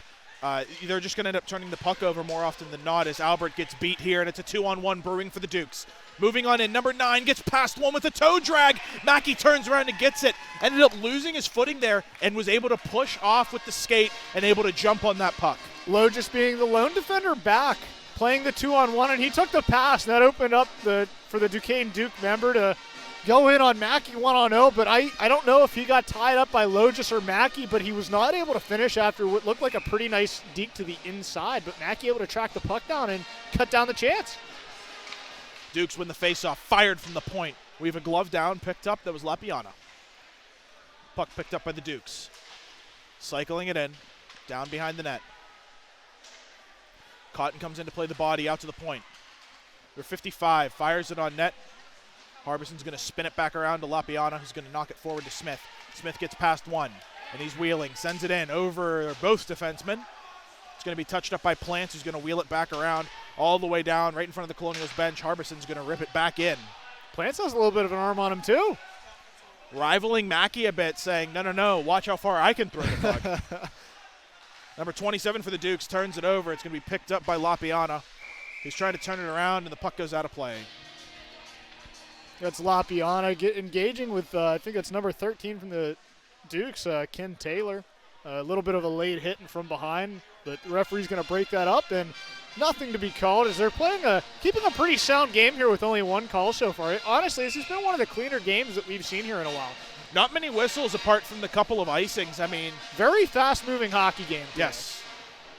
Which unfortunately leads to plays like what put Palumbo in the box. Right. Harbison goes back for the Colonials to pick up this puck after a lost face-off in front of the bench. Cotton fires it forward. Tipped down after a rocket pass coming from Kovac. It was tipped down by Molteri. A good play to get around Harbison. Number 21 for the Dukes sends it across the crease. All the way through, back to the point. Number 22 sends it down as the Dukes start up their offensive break. Out in front, loose, and that shot goes up into the rafters. Norman, I'm not pleased with what I'm seeing from the Colonials so far in these first 5 minutes. You know, it's funny, at the beginning of that shift, I was going to say it was a beautiful breakout pass involving Cotton and Moltari in the middle. I think he just batted down the outlet pass from the winger, but I mean, there have been a lot of defensive fumbles so far. I know that's a football sport. You like that? Clip that one. Football sport, yeah. But no, the seamless breakout's really not a thing at the moment. It's kind of like a 50-50 with success percentage right now. Down below the line. Colonials bodying behind Mackey, trying to get the puck. What's good here is the more shots the Dukes get, the more dialed in Mackey gets. He's one of those players that really gets going the more shots you get on him, similar to Carter Hart and how he plays. Don't bring Carter Hart into this. I you are have in to. Pittsburgh. I bring Carter Hart into most things I do. Shot, saved by Plants. I can't say Jari because he's good all the time, okay? Carter needs to warm up a bit. A little bit of a late slash. I missed what Colonial it was there on Plants, but I did just notice this now. We don't see a lot of these goaltenders. He is a righty catch goalie in Plants. His glove is on the right hand, for those that did not get what I was saying. Yeah, it's not something you see often, especially at this level. Another little slash in there. Duquesne kind of just letting it go. I mean, it was a little harmless right off the right off the left pad of Plants. But, yeah, I mean, that right glove the past couple shifts here has come in clutch. It's been a little easier of a snag for him. Aggressive face-off position. Back to the point. Draper tries to send it in. A good play by number 9 for the Dukes, and here he comes with speed. He's got Jenkins. One left, gets around one, but Jenkins comes in with a good stick. Tried to go with a little windmill deke, but Jenkins said, nope, this is my zone. Gets the puck back, and now here come the Colonials. Jenkins going to wheel it, take a second, send it over to Draper. Draper's going to grab that, looking for a pass. Might carry it himself. Sends it down for Palumbo behind the net. He has Kramer in support. Back to Kramer. Kramer has it, goes behind the net, drops to Palumbo. Palumbo holding it, trying to get some pressure. The Dukes pick it up. Draper goes in with a good stick and a good skate, knocks it through. I think he was looking to level him there. He had his head down for just a second. Long breakout pass by the Dukes, and that's going to be missing the stick, and that's going to get waved off from the icing, even though Albert was back. Albert unhappy, but gets the stick on him anyway. Chips it all the way out of the zone. Reed pushing forward for the Colonials. Another long breakout pass. That one's going to be whistled as Albert gets it. The audience a little happy with the icing call there. Maybe as it should have been, but 30 seconds ago. I think that call was beaten, though, to be fair. Like, it rung around. It went too far, yeah. Right. So I think that's where the disconnection was there. Little disconnect with the fans. What a surprise. Mickey loses his stick and his glove. Upset looking for the ref. And here come the Dukes. Moving forward, number 28. Shot blocked by Albert, and the stick gets thrown away, and they're finally going to blow a whistle. As the Dukes were starting to get a little upset and starting to throw bodies around. That was the second play there that the Colonials were upset with. One happening down here, as I believe it was Mickey's glove that was knocked away by one of the players from the Dukes. And his stick, correct. So this should come back as a couple slashes, to my knowledge. Let's say give it an interference call here. I've had that called on me in deck hockey a couple times. I've been unhappy. Yes, you have. Yes, you have. But here we see it at the ice level, and it is a real call. So we have one player for the Dukes going into the box. I'm assuming that will be a 2 minutes for interference. It is interference. So the Colonials have their first power play here down at the Clearview Ice Arena for the game here against the Dukes. And they're looking to capitalize to bring it back even 1-1. As the first power play line on the ice, you've got Kramer at the point alongside with Cotton. At the faceoff, Adamski with Draper. Faceoff won by Mickey. Cotton over to Kramer. Back to Cotton. Cotton looking for the pass, sends it to Mickey. Mickey with a shot that goes high. Kramer knocks it down. He's going to pick it up. He's wheeling. He's looking for the pass. He's going to take it himself. In with a shot and a save by Plants. It's loose, and he shoots and scores! The poke check coming in late from Tyler Draper, and the Colonials tie it 19 seconds into the power play. That's why you don't give up on the puck, CJ. They call Go to the whistle. They call those garbage goals. I think Plants was a little upset with it because he might have thought it was interference. But honestly, I don't know that he knew where that puck was right away. He looked behind him to the left side and didn't know where it was. And that nice little poke to finish it off and get it in is going to tie this game up at 1. It's 2 power play goals this game so far, CJ. What a goal by Draper, committing fully to that play. Ends up putting the puck in the net after a good poke check. Played whistle to whistle. There wasn't any there. Plants was upset from the lack of said whistle, and Draper's going to end up burying it to tie the game 1-1. 6 minutes, 30 seconds into this game, and the Colonials tie it up at 1 in the second period. The first period goal came from the Dukes. Kramer comes in, shot, almost hits Palumbo on the far side of the crease. That could have been dangerous. Kramer has it, looking for the pass. Kramer wheels all the way around. Good defense so far by the Dukes. Palumbo loses the puck, drops it off for Kramer. Kramer tries to control the puck, and he does. Looks for a pass, tries to settle it into Jenkins. Goes back to the neutral zone, fires it far side to Palumbo.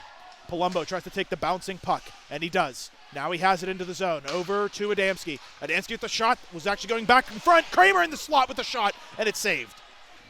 It was blocked by the defenseman, and Cotton now takes it for the Colonials, throws it all the way in, and we can have a change.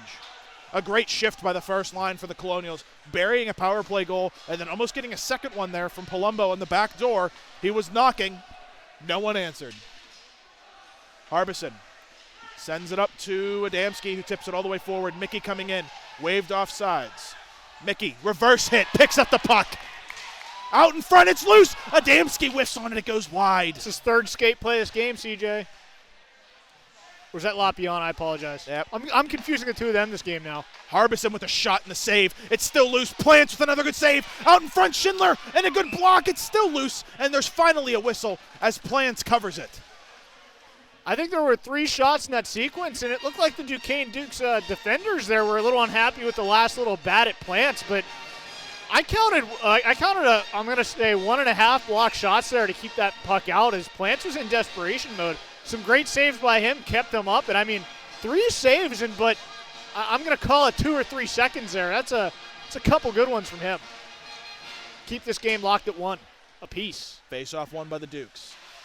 Schindler picks it up. Back to Albert. Albert fires it on net. Tipped by Mickey, almost on net. Picks it up and throws it behind the back. Reed knocks the puck opposite the double tree corner, and Mickey buries him. That's going to be a penalty. Not a good hit. As the Dukes player is down, head was down into the boards. Mickey buries him from behind.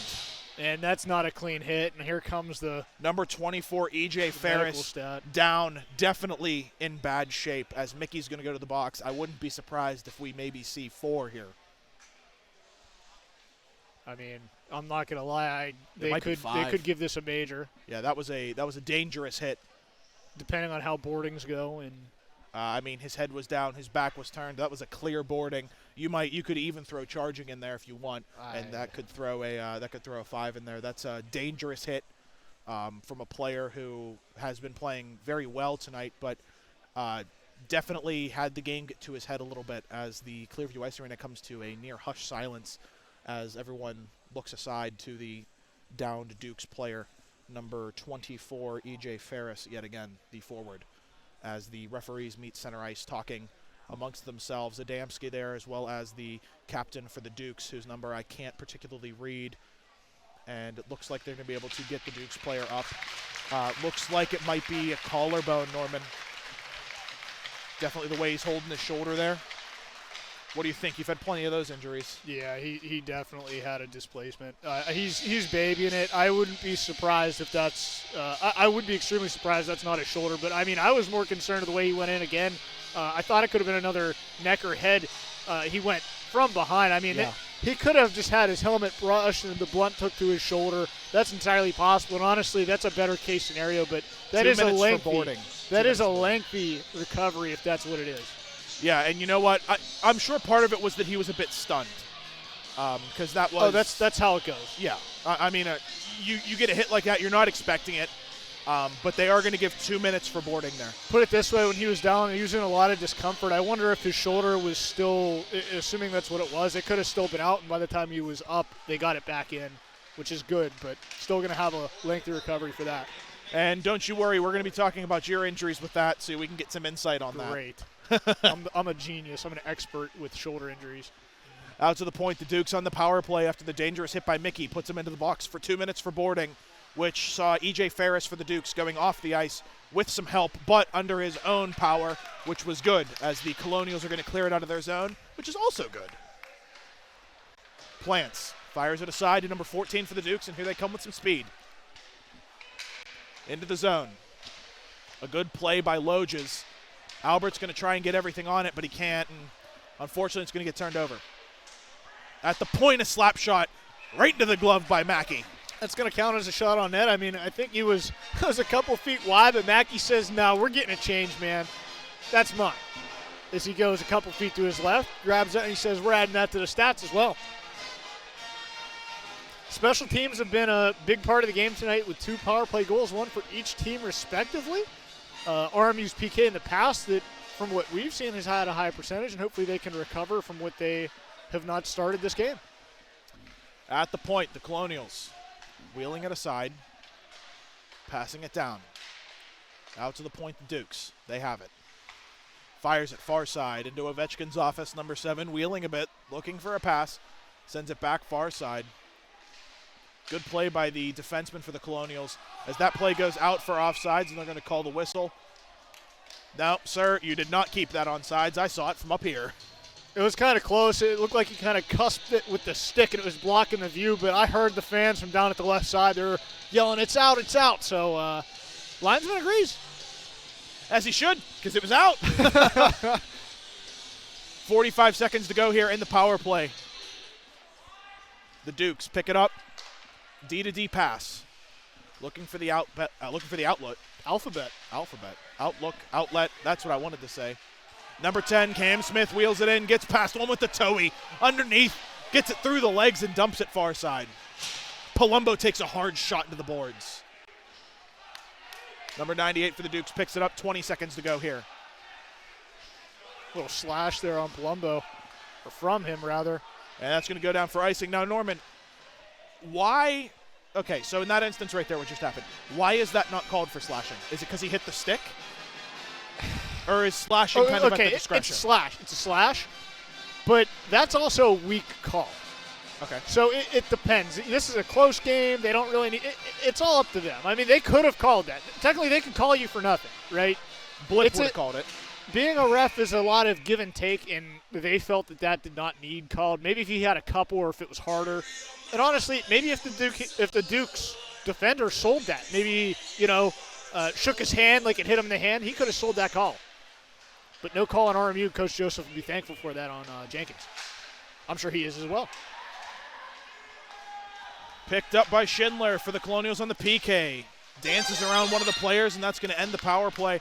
Braeden Harbison comes in with a rocket shot that's gloved down by Plants as we go back to even Steven hockey. He sent a little bit of a beam up to the sky. Might have been a little high, but Plants able to grab that with his glove and settle that down for a draw in the zone. I did want to mention Cam Smith's through the legs dangle on the PK. Are you kidding me? If he finished that, I think Plants would have walked out of here.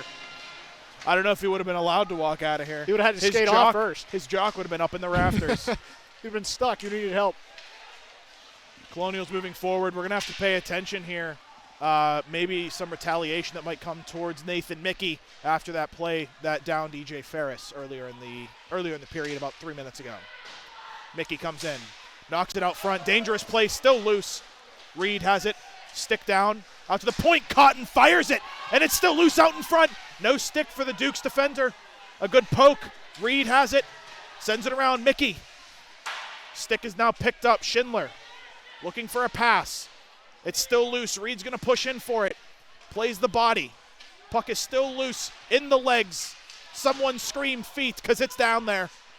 And here it comes. Schindler out of the zone, gets it back to Cotton. We're going to see a quick change. Maybe ill-advised by the Dukes. And here comes Schindler into the zone. He has Cotton with him. Back to Smith, and he goes wide. Schindler back out in front, right through Mickey's feet. All the way out. The Colonials, two great chances there, and they can't bury them. And the Dukes come in on Loges with a good save by Mackey. Smith with another great look, and he almost had that as well. I mean, he was being taken down by the defender, and he got a great shot off despite just a little wide. And then followed by right in front, Mickey, just a little bit of a fast pass for him right in the slot. Unfortunately, did not bounce out to a defender for another, but RMU going to take a draw on the defensive end here. Back behind the net, Albert is there, goes in, plays the body, spins it around. Controlling the puck underneath, making sure no one can get it but his own player. Smith is there, same with Lapiana out to the point for the Dukes. Fires it, goes way high. Looking like a shot from me from the point. From space. To Loges. Space. Loges picks it up, sends it around. Defy Baugh there with the hand. Knocks it behind. Loges grabs it. Loges off the boards all the way down. That's going to go for an ice.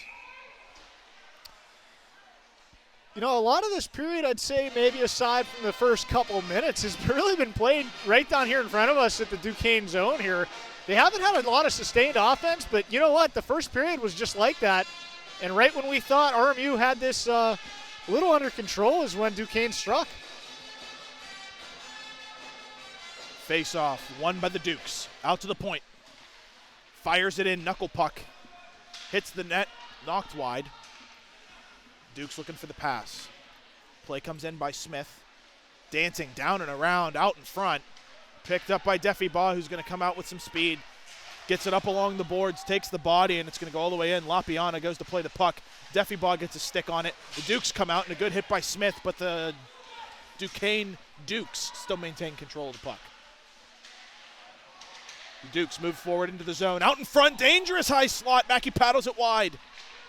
Out to the point. Number 14 dumps it off to his forward. Ends up turning it over to Lapiana. The forward wasn't expecting it. Over to Deffibaugh. Deffibaugh fires it in on net that goes wide, just barely. Smith's going to go back as the Colonials are going to get a bit of a change. Smith tried to get it out to Palumbo. Palumbo's going to go in and get it on his knees. Gets a good clean shot on there. Ends up getting the slash. No call there. Kramer picks it up. Looks for the pass. He has Jenkins over there. Does it himself with the shot and gloved by Plants.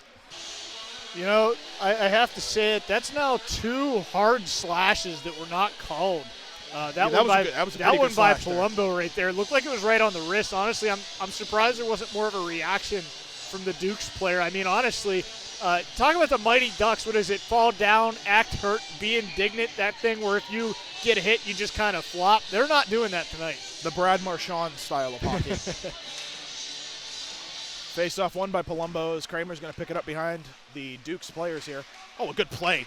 Hits the brakes, playing it all. You can't get this man off the puck. He still has the puck down behind the DoubleTree wall, and he's still throwing it behind. He's playing 1v5 as Draper sends it in. Here come the Dukes all the way out, and a good forward pass. Spins Jenkins around, and a good save by Mackey. It was number 9, Stefan Delia. Great move, but Mackey with a better save. Here comes Kramer. Knocks it over to Palumbo. Palumbo throws it over to Adamski, who gets the stick up. No call by the ref there for the hold. Tied up on the boards. Adamski loses the puck, goes out of the zone. Draper sends it all the way down. The Dukes pick it up in the DoubleTree corner. Over to number 11. Number 11 fires it off the moorings. Dangerous play out to Kramer with the shot. Glove down and loose out in front. The Dukes have it. Lose possession as Kramer pickpockets them. And the Duquesne Dukes fire it in the zone. Mackey's going to stop it. Back along the wall, J.A. Sauer wall. Reed knocks it along the boards. Sends it over to Schindler. Here come the Colonials. That's going to be offsides. Looked like the ref for a second wanted to call it onside, but he saw Reed just a stretch, just a hair offsides there. And that's going to come down. They're going to blow it dead. It looks like close to the Colonial bench here for a draw outside. 5:21 remaining in the first. Shots are relatively even. RMU 9, Duquesne 8. Through the second period, or in the second period rather. Cotton fires it in just above the net. Mickey comes in, reverse hit. Back to Harbison. Harbison over to Cotton. Cotton has it at the point, fires it in on net. Wait through the skates. Reed's going to pick that up, dance around one player, drops it off to Cotton. Cotton sends it down. Schindler back to Harbison. Harbison walks the line, fires it in a good block by the Duquesne Dukes.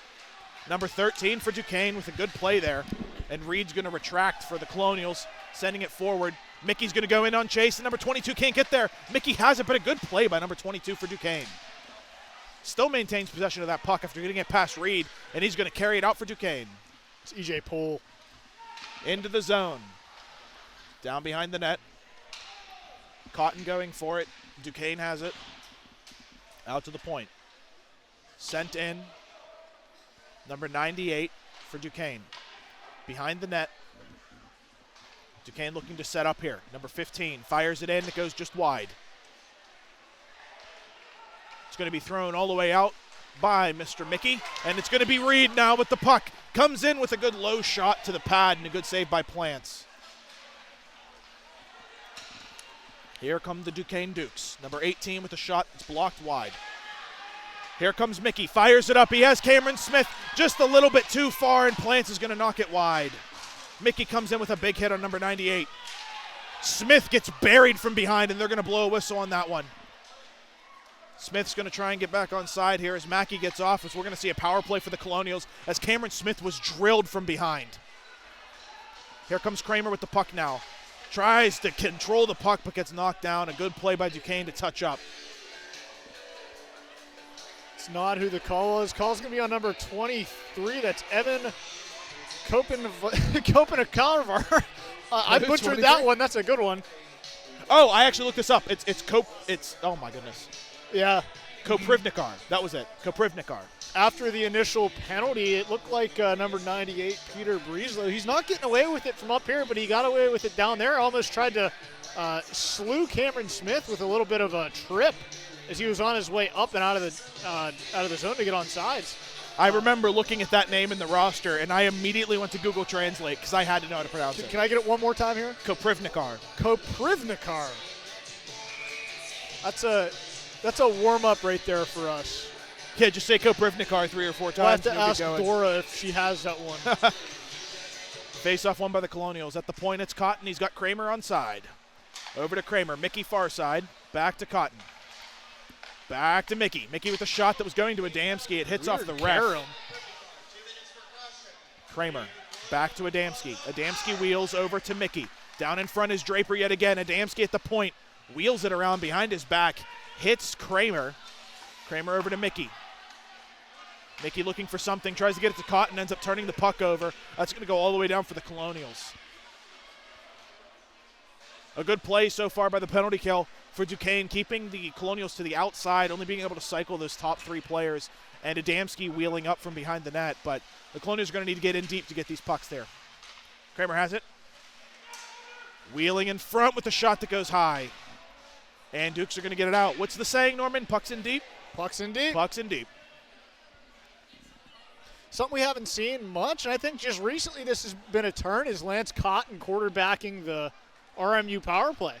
I believe the setup play is coming as Kramer now takes it. Not going for the speed, instead passes it to Draper, who actually dangles his own player, Schindler. Draper picks it up, pulled down by the jersey, and no call there. The Dukes behind the net. Draper knocks it wide. Kramer picks it up, out in front, dances around one, wheels it around front, and Plants is going to make the save. Norman, you saw Draper get pulled down by the shirt, absolutely. Didn't you? I hear the audience saw it as well. I don't know if they're hearing us right now. Hopefully not. Regardless, was it Kramer had a beautiful fake shot and pulled it into the slot to a better angle, and it went low, but Plant's able to find that one just like the other. Now, what are we at, 22? I apologize, 28 shots for RMU.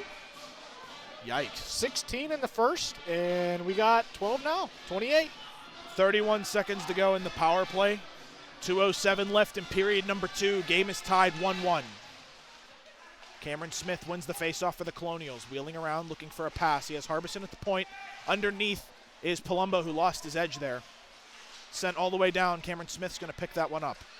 Keith Reed kind of rotating down into the circle. Reed's going to send it back out to Harbison, who's going to go back to Schindler. Schindler's going to go cross to Reed. Reed has it. Had a wide open shot. It's tipped around. Almost went in. That took a weird bounce and a good save by Plants. I cannot believe that puck bounced right back into the bread basket of Plants. That looked like it was going to take a carom off of who I thought was Cameron Smith, who is engaging with one of the Duquesne Dukes right now. That almost went in. That was a beauty opportunity. It was not intentional, but the pinball effect almost came out in RMU's benefit. Regardless, Plant's going to gobble that one up, and we're going to get another draw with 6 seconds left on the power play for RMU. Small line change here. Reed, Molteri, and the senior Lapiana. Loges and Albert out back. 3 seconds to go in the power play as the Dukes are going to dump it all the way down. It's going to go all the way down. Mackey's going to send it behind to Loges. Loges picks it up, sends it back to Albert, who's behind the net, so the Colonials can reset. Albert sends it out. Lapiana tries to send it through, but Reed's going to come back and collect. Reed moving forward, gets past 2 of them, loses the puck off a poke check. Albert goes in and knocks it wide to Molteri. Molteri whiffs on the shot into the net, ends up taking the man down, and that's going to be a trip. Duke's going to get their now 3rd opportunity on the power play. They're 1 for 2 tonight. Their power play goal was scored by number 2, Drew Albright, in the first with but minutes remaining. First goal of this game, and now they will have crack number 3. As I believe it was Molteri who got the penalty on tripping, correct? Yes. Norman, your keys to the game, I got to say, Colonials are not capitalizing, and we're going to get to that right after this period. They're not staying out of the box either right now, CJ. To the point. Duquesne has it. Minute 4 to go here in the second period. Out to the point. Number 98 sends it back in. Down behind the net. It's actually going to be blocked by the Colonials player. That is Jenkins, who lost his stick. And what a play there by Adamski, who flips the stick up to Jenkins. A real heads-up play by the captain. I've seen that a couple times from this team now. Draper goes in with the stick lift. Loses the puck, was the Duquesne player. Tried to be fancy with it. Duquesne spins around. Kramer with a good poke check. That's going to get it all the way out, and he's going to almost get the break on it, but the Colonials aren't going to be able to get there in time. 31 seconds to go in period number 2. Game is still tied 1-1 with 1:15 to go in the power play. This hyper-aggressive forecheck on the penalty kill from RMU is paying off, just like it almost did in the first. Duquesne walking into the zone. Turned over. Cameron Smith has it, who fires it all the way down, and Plants is going to get there. 10 seconds to go here in period number 2. A minute to go on the power play. Fired all the way in. A good play. Palumbo's going to knock it forward. Can't get it out. What a good keep by the Duquesne Dukes player. And that's going to end the period. We're tied 1-1 with 49 seconds left of a power play on the penalty to Multeri for tripping. That's going to carry over into the third period. It's actually nice when a penalty plays out like that, you get a nice little break in the middle, whether it's warranted or not, by the intermission. And that'll be to RMU's favor here, as they'll be able to stack whoever they want going into the third. So let's go back to the keys to the game here, Norman. Your main 3, one of them was to let them know, play aggressive. You're at the top of your top 26, number 26 in the division, not really coming to play tonight. No, I mean, RMU's definitely had a lot of time on attack here.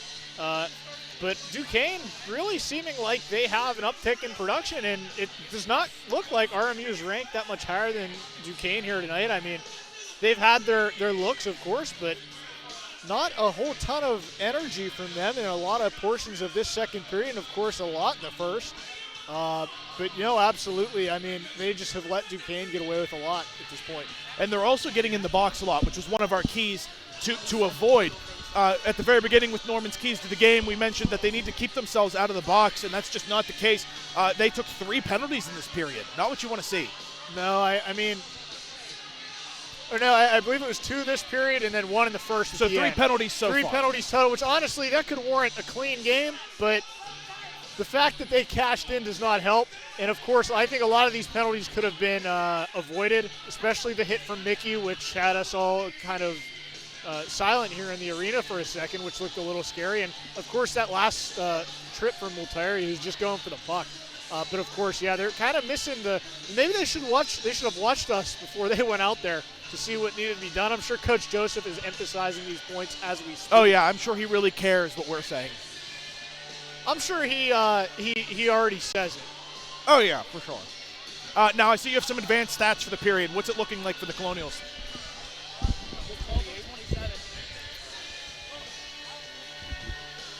Taking a second. Do you want to put your headset back on?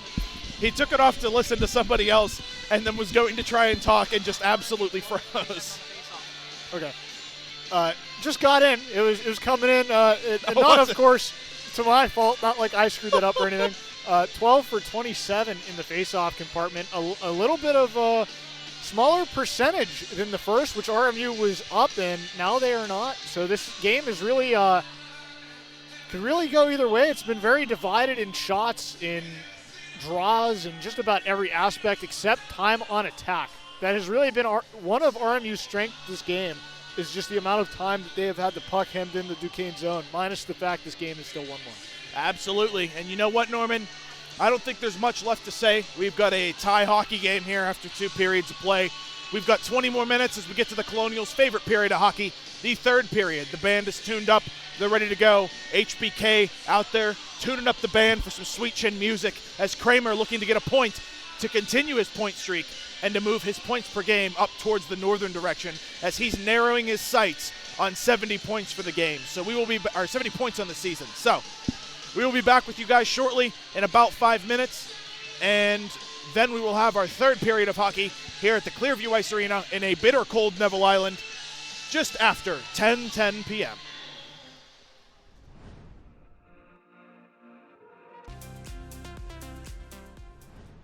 All right, ladies and gentlemen, back here at the Clearview Ice Arena. I did read through chat and was looking for, a lot of people were asking for injury updates. Unfortunately, we don't have a ton of news. Usually no news means good news. I didn't see Kovac get hurt for RMU. Neither did I. Somebody had mentioned that he had not returned to the ice at some point, and to be honest, we had not seen him. I haven't said his name in a bit, so let's look to see if he comes out for the third period. But in particular, EJ Ferris, who was coming off nursing that shoulder injury. Norman, you've gone through this a couple of times. We know Mom and Dad are in chat. What can you see from your side of things? Obviously, you're not a doctor. This isn't medical advice. But our unofficial update is that it's very likely that he has a torn labrum or some type of rotator cuff injury at this point. I'd imagine that when he had gone down and he was in some serious pain, it could have been out at that point in terms of out of the socket. Even slightly, if it was a lot, we don't know. I'll tell you what, he's on the ice right now. But what's funny about shoulder injuries, and I was going to go into this, is once it's back in, it does feel very good, but there is, and I'm sure the EMT or whatever medical expert is here on site had probably notified EJ that it is very dangerous to go back and play a game. You're supposed to go and get, a little bit more of a professional diagnosis, maybe even an MRI, but a lot of hockey players do it, and it keeps us tough, I suppose. Regardless, Norman, I remember you being in the shoulder brace for about a year and a half. half. I did come back in a game after it was popped out, though. I did not realize. A lot of times, and this could be the case here, he might not have realized his shoulder popped out. That's how it was my first time with my left shoulder is I was down, I was in a lot of pain, and all of a sudden, oh my God, I feel great. And I finished the season. That could be the same case and might be something to just revisit later, but as you said, he's back. Once they get back home, once you get back home, maybe just here, finish up the game. You're not far from home anyway. It's just Duquesne. It's just down the river. But hopefully, again, he doesn't have any issues tonight. Yeah, and obviously, we didn't get an official update from the doctor, so take everything with a grain of salt here. I would put some money to that's the official. That could be the case. What? Just a popped out shoulder? A popped out shoulder. Now he feels fine. Like I almost guarantee that's the case. I will say that I did see Kovac come on the ice as well for the Colonials, so it does appear that he's back. Might not be 100%, but he is back on the bench as well. So it looks like all of the players who went down so far in this game are back on the bench to start this third period, which is good news for everybody as the Dukes get a good shot on net and a great save by Mackey. And here come the Colonials, 2-on-2. Kramer comes in over to Adamski, settles it down, back to Kramer, and they knock the net off the moorings. The goaltender knocked it off. Okay, everybody calm down for a second. The net was off, but the right post, which is what the puck hit, was still on the mooring. That's fair, and just because the net moves does not mean that post does. That post was in place. I know it sucks. It's going to be a blown whistle down. If that net was on its moorings, it's like a 99% chance that does not go in. So again, just to clarify, all players who were hurt in the earlier periods, to our knowledge, are back on the bench for the third period, including EJ Ferris, including Tyler Kovac. Still a great play, though. I don't want to discredit that because I did. Oh, with Kramer Absolutely. there? Oh, yes. I'd like to see Adamski take the shot after he settled it, but I think he took too much time settling that, and Plants was able to get in there. Here come the Dukes, 3-on-2. Out of the penalty box comes Molteri. The puck goes through two Colonials. The Dukes are going to carry it out. Neutral zone, firing it all the way in, pedaled aside by Mackey. Draper holds it. And here comes Lapiana over to Jenkins. Jenkins wheels in front of both refs who are just standing there next to each other, having a little conversation. In come the Dukes into the zone. Oh, what a good walk by number 16, but turns it over to Jenkins. Good little toe drag to get around Draper's initial poke check. And now Jenkins is going to carry it for the Colonials. He's got Lapiana. Molteri gets his pocket picked. And here comes number 7. Takes a hit on Draper. Great Loses play the puck. by Draper despite getting leveled there. Here comes Molteri. Moving forward, dumps it in off the Sewickley Savings Bank board. Knocked wide by Plants. Duquesne fires it all the way down, and that's going to be an ice. So you mentioned it, and I talked to Caden in the intermission, who is here, our other caster. He's a good guy. He does a really nice job.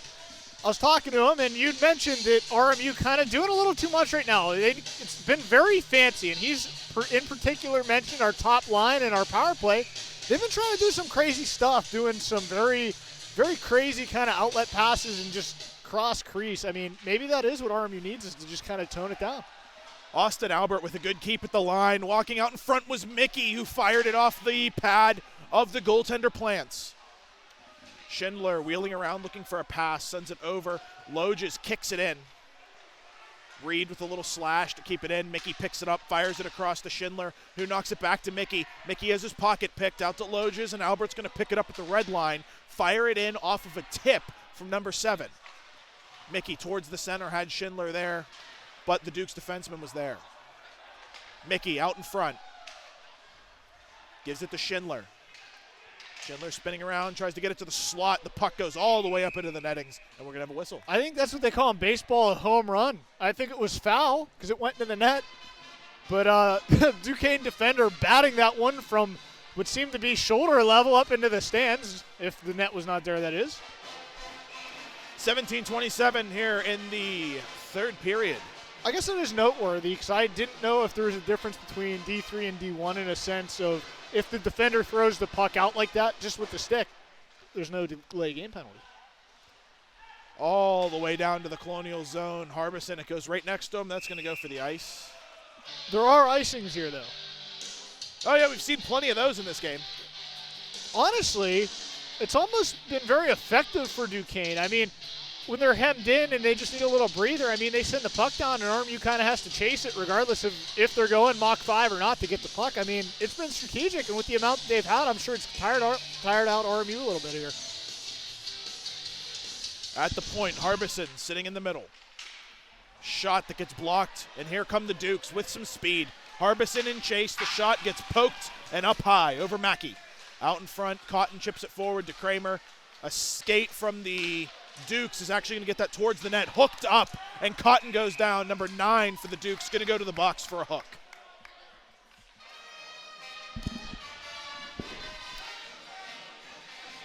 Who was that for number 9? Number 9 for Duquesne. Steven Delia. Delia. I'm going to go with Delia. Delia? Like, hey there, Delia. I think he was the player that went down in the first period. He was. We did mention him. I believe you're correct in saying that. Goals for the game, Tyler Draper for RMU and Drew Albright for Duquesne, respectively, 1-1. Power play for the Colonials. They haven't been fairly good on these so far. Norman, was our goal on the power play? It was Draper, yes? Yeah. So the Colonials do have 1 on their name, but I believe they have 3 chances. Duquesne's goal was also a power play late in the first. All goals coming from the special teams, as Adamski is going to try and figure one out here. Adamski behind the net. Out to Kramer. Kramer to Cotton. Cotton fires it on net that goes wide. Loose out in front. Adamski gets a poke, but he's going to have to corral it from behind the net and start the umbrella passing yet again. Back to Mickey. Mickey out to Cotton. Down to Kramer. Kramer with the shot blocked by Duquesne, and Duquesne clears it out. Mackey's going to stop it on the goal line. Fires it all the way out. Hits Adamski. And Mickey now has it. Mickey with a fake. Going to take it around one defenseman. Tries to get it around a second. Hits the brakes. Sends it back up. Cotton has it. And here comes Mickey wheeling in with the shot. Just wide of the net. Mickey almost had a good goal there. I think he had a tinger off the post. Kramer looking for a pass. Wheels it in. Takes a shot that gets blocked by Duquesne. And that's going to go out of the zone. Cotton's going to pick it up. Behind the back pass to Kramer. Kramer has it. Offsides. And there's going to be the whistle. Unhappy play. Duquesne not thrilled with Kramer taking the shot after the whistle on the goaltender. As a full line change is happening for both teams.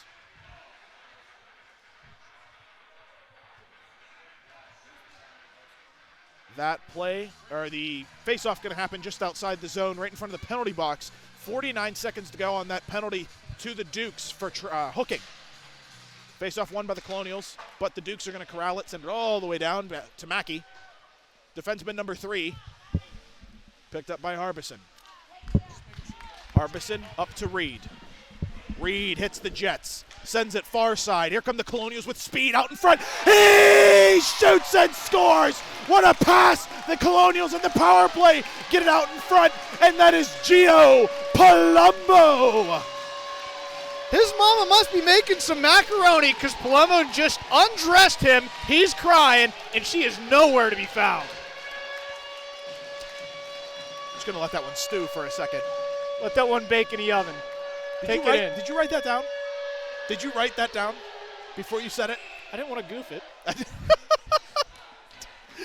What a goal by Gio Palumbo, who comes back after taking the penalty that actually put the Dukes up 1-0 at the very beginning of the game. He took a penalty late in the first period. Ends up getting the goal back to put the Colonials ahead 2-1 with 15:20 to go in the third period. The assist coming from, I'm almost certain it was Brian Schindler, and the arena announcer says it alongside me. As the Dukes try to work it into the zone, Palumbo gets the skate on it. It goes wide. Keith Reed with the second apple on that goal from Gio Palumbo on the power play. All goals this far have come on the special teams for both sides here. 2-1. Colonials fire it in deep. Trying to beat the whistle is Kramer, and he beat the whistle, but the referee still blows it. Absolutely irate is Roman Kramer as well as Gio Palumbo, screaming at the ref. Kramer beat that whistle. Things getting very heated. 5 minutes in, period 3, what's really cleaning up to be an interesting one. 2-1 your Colonials as the draw comes back in here to the D zone, and looks like draw will go to who I thought was going to be Roman Kramer, but that's going to go to Adamski. And they're going to throw him out as well, it looks. Yeah, they're going to they're just going to take a reset there. They're going to say, hey, chill. Captain for Duquesne whips it around behind Mackey. It's going to be picked up by Albert, who's going to knock it through the feet of Jenkins, who goes down hard. Albert comes in with some speed. You don't see that often out of him. All the way down, Duquesne's going to get that off of a hand pass. So we're going to see another face-off right in front of the Duquesne bench. RMU going to get a little line change in here. Looks like Cameron Smith's line going to come and take this draw down in the Duquesne end. RMU looking for a little more sustained offense. I mean, great power play goal. Again, third one of the game. 5-on-5 has been pretty boring tonight. Face-off win by the Colonials. Lapiana whips it behind the net. Jenkins steps up, sends it behind. Stepping forward with a great play there by Lapiana to try and get the puck, but Duquesne's going to stay hard on it. And here they come, wheeling it forward. What a good chop by number 28, and Molteri buries them into the ice. Here comes Lapiana. Drops it off to Smith. Smith tries to toe drag around him. Can't get there, and it's going to be picked up by Duquesne as they wheel it into the Colonial zone. A good poke check by Molteri, who seems to be all over the ice right now. That puck's going to go all the way around, and Molteri's going to get it again. He's chasing it. It goes all the way into the Duquesne zone. That was such a hard shot that it actually looped all the way behind Mackey and all the way back out to the Duquesne blue line from whence it came. Into the zone, gets a nice between-the-legs play on Jenkins, and Jenkins just drives him into the boards. The Colonials playing hard on the body right now as Harbison goes in, and now Mickey's going to pick up the puck. Nathan Mickey turns the puck over. Jenkins comes back in, trying to get the body. Out to the point with a shot and a good save. Knocked aside by Lapiana. Sacrificing the body. A good keep by Duquesne at the point. Harbison's going to pick that up. Spinning around. Jenkins has it now. Smith tries to shovel it over to Harbison, and it's knocked down by number 17 for the Dukes. Mickey tries to do a little lacrosse pass out, but number 98 for the Dukes going to corral it at the line. Fired shot that goes up into the netting. Hits off of Schindler's stick. That was a pretty exciting 2 minutes of hockey right there. I agree. There were a lot of down players for different reasons. I mean, I think somebody went down up towards the red line. I think a little scuffle with a defender. One of RMU's men went down. I didn't catch who it was. And I mean, going in, even the defensive plays, even if you're getting beat, you got to take the man, is what all of our coaches have said in the past, and currently RMU is doing just that. Face off to the left of Mackey.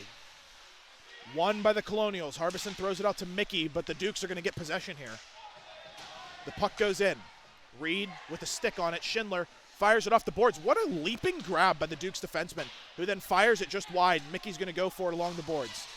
Mickey loses his footing going in. Puck goes down. Schindler with a nice shoulder up high on number 16 for the Dukes. Harbison going to pick it up for the Colonials. Lance Cotton now. Cole calm and collected. Cotton sends it forward. Reed sends it all the way through and down. Mickey with another reverse hit. He's been doing that all game. Harbison walks the line, sends it in off the wall.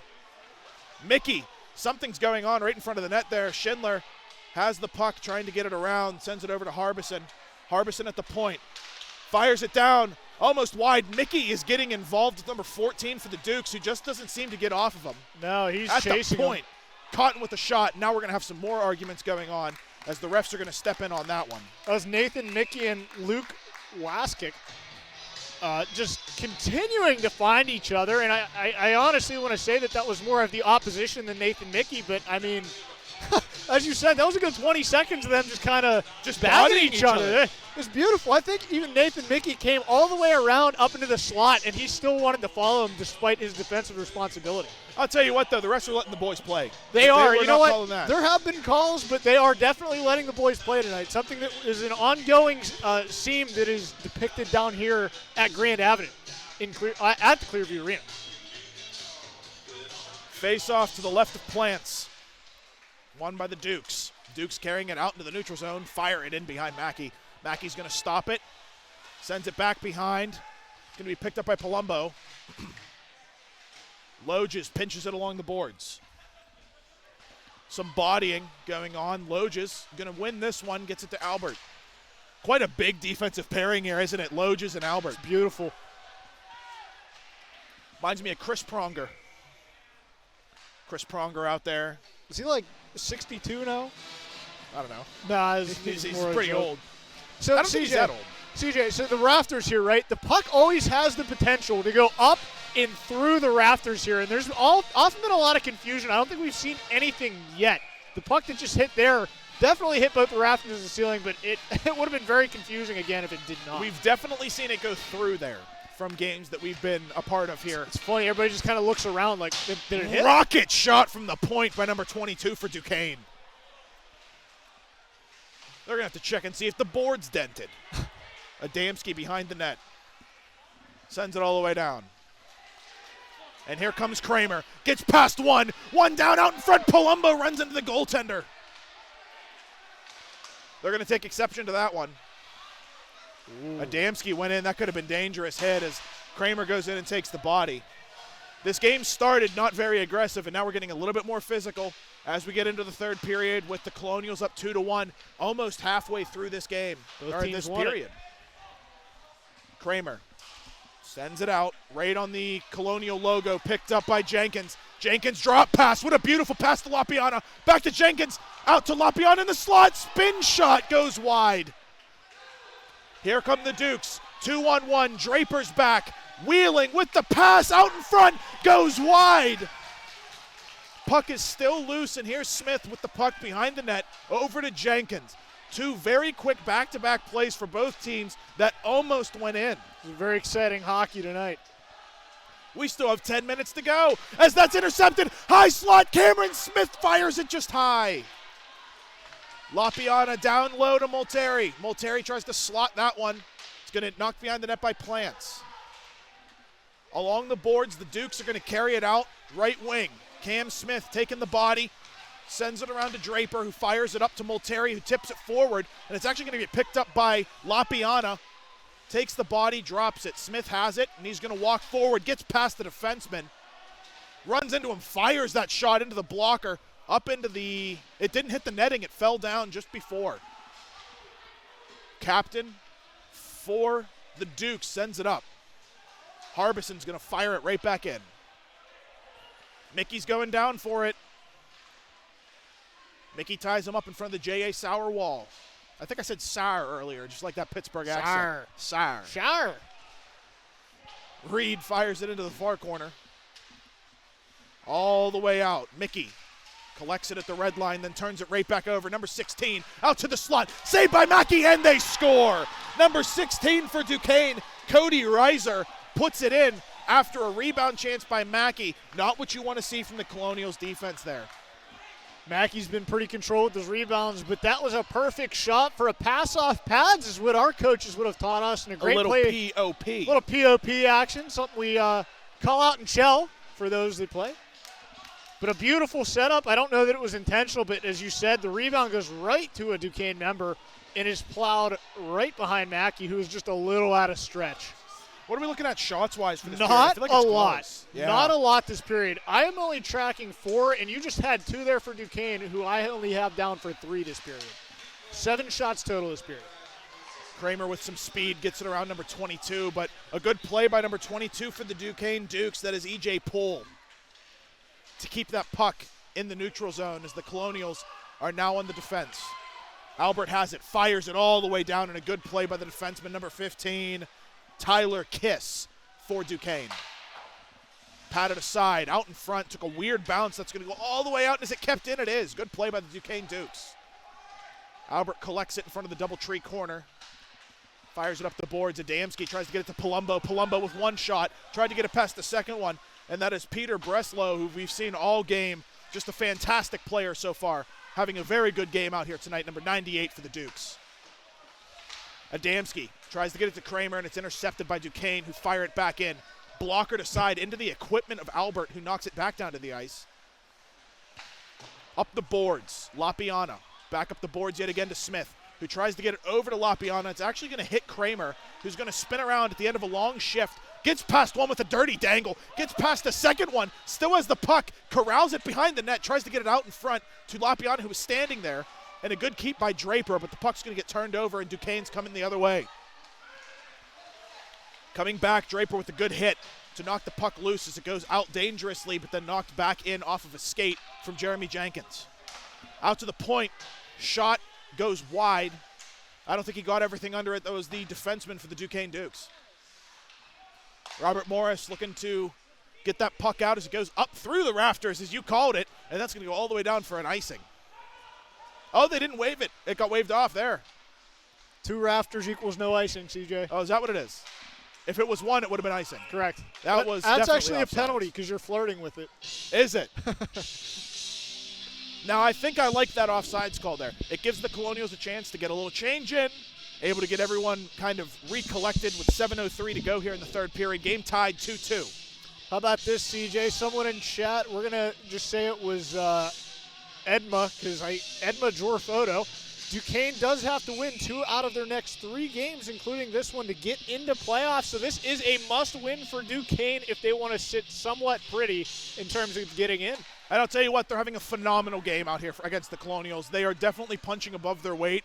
The Colonials sitting 26th in the total ranking for the ACHA, having a phenomenal season. And Duquesne coming in a little lower. I think they were somewhere in the 60s, but they're still able to claw their way back into the playoffs thanks to division ranking. So thank you for that in the chat. Very nice. As Duquesne's going to try and get one more here to go up and maybe potentially try to win this game in regulation, because I don't think they want to lose it in OT. But regardless, a win's a win, regardless of how you win it. Back around along the Sewickley Savings Bank wall. Harbison's trying to send it in. A lot of seniors here that really want to win this game. They don't want to give Duquesne that opportunity. Out to the wall. Here they come. Harbison back. 2-on-1. Number 21. Good pass. Mackey with a diving glove save. A 5-star save by Mackey. Might have been a stick that caught him and just... Cameron Smith dangles past the defenseman. It's still loose. Couldn't get the second shot on there. Norman, I'm so sorry, but Cameron Smith just walked the defenseman and put that shot wide. I paused right at the right time there. That was calculated. Number 13 for the Dukes comes in, fires it high. Stepping in, Duquesne. Hits the brakes, takes a shot. Loose out in the slot with the shot that goes wide. Mickey tries to knock it forward, takes a hard hit by number 28 by Duquesne. Mickey fires it all the way down. He's got Reed with speed, and here he comes with the shot. He whiffs. Oh, it's still loose. Spinning around, that's Schindler looking for a pass out to the point. Cotton with the shot. Another shot blocked away by number 2 for the Colonials, Nathan Mickey. And what a couple of plays there. I didn't catch the number, but a member from the Duke squad did bury their goalie with what we'd call the Subway sandwich of the game, knocking him on his rear and putting him out of play for the following potential save. Luckily, RMU had to circle back and couldn't find an outlet pass with the good defensive recovery in the zone by Duquesne. Norman, I don't know if we can say that. The Nubway. I said Nubway. The Nubway. The Quiznos saved the game. Quiznos. They're not in business anymore. I like Quiznos. The Quiznos They're sandwich commercial, of the game. man. No Mickey. more advertising. Mickey wheels with a shot, almost goes in, gets knocked wide. Loges behind the net, pressing forward for the Colonials. At the point, Loges wheeling gets a shot that gets blocked by the Dukes. Mickey picks it up. Crowd on their feet. Loges sends it in. Reed plays it in the wall. Goes down behind the net. The band is excited. 4 minutes, 30 seconds to go in the third period. Tied 2-2.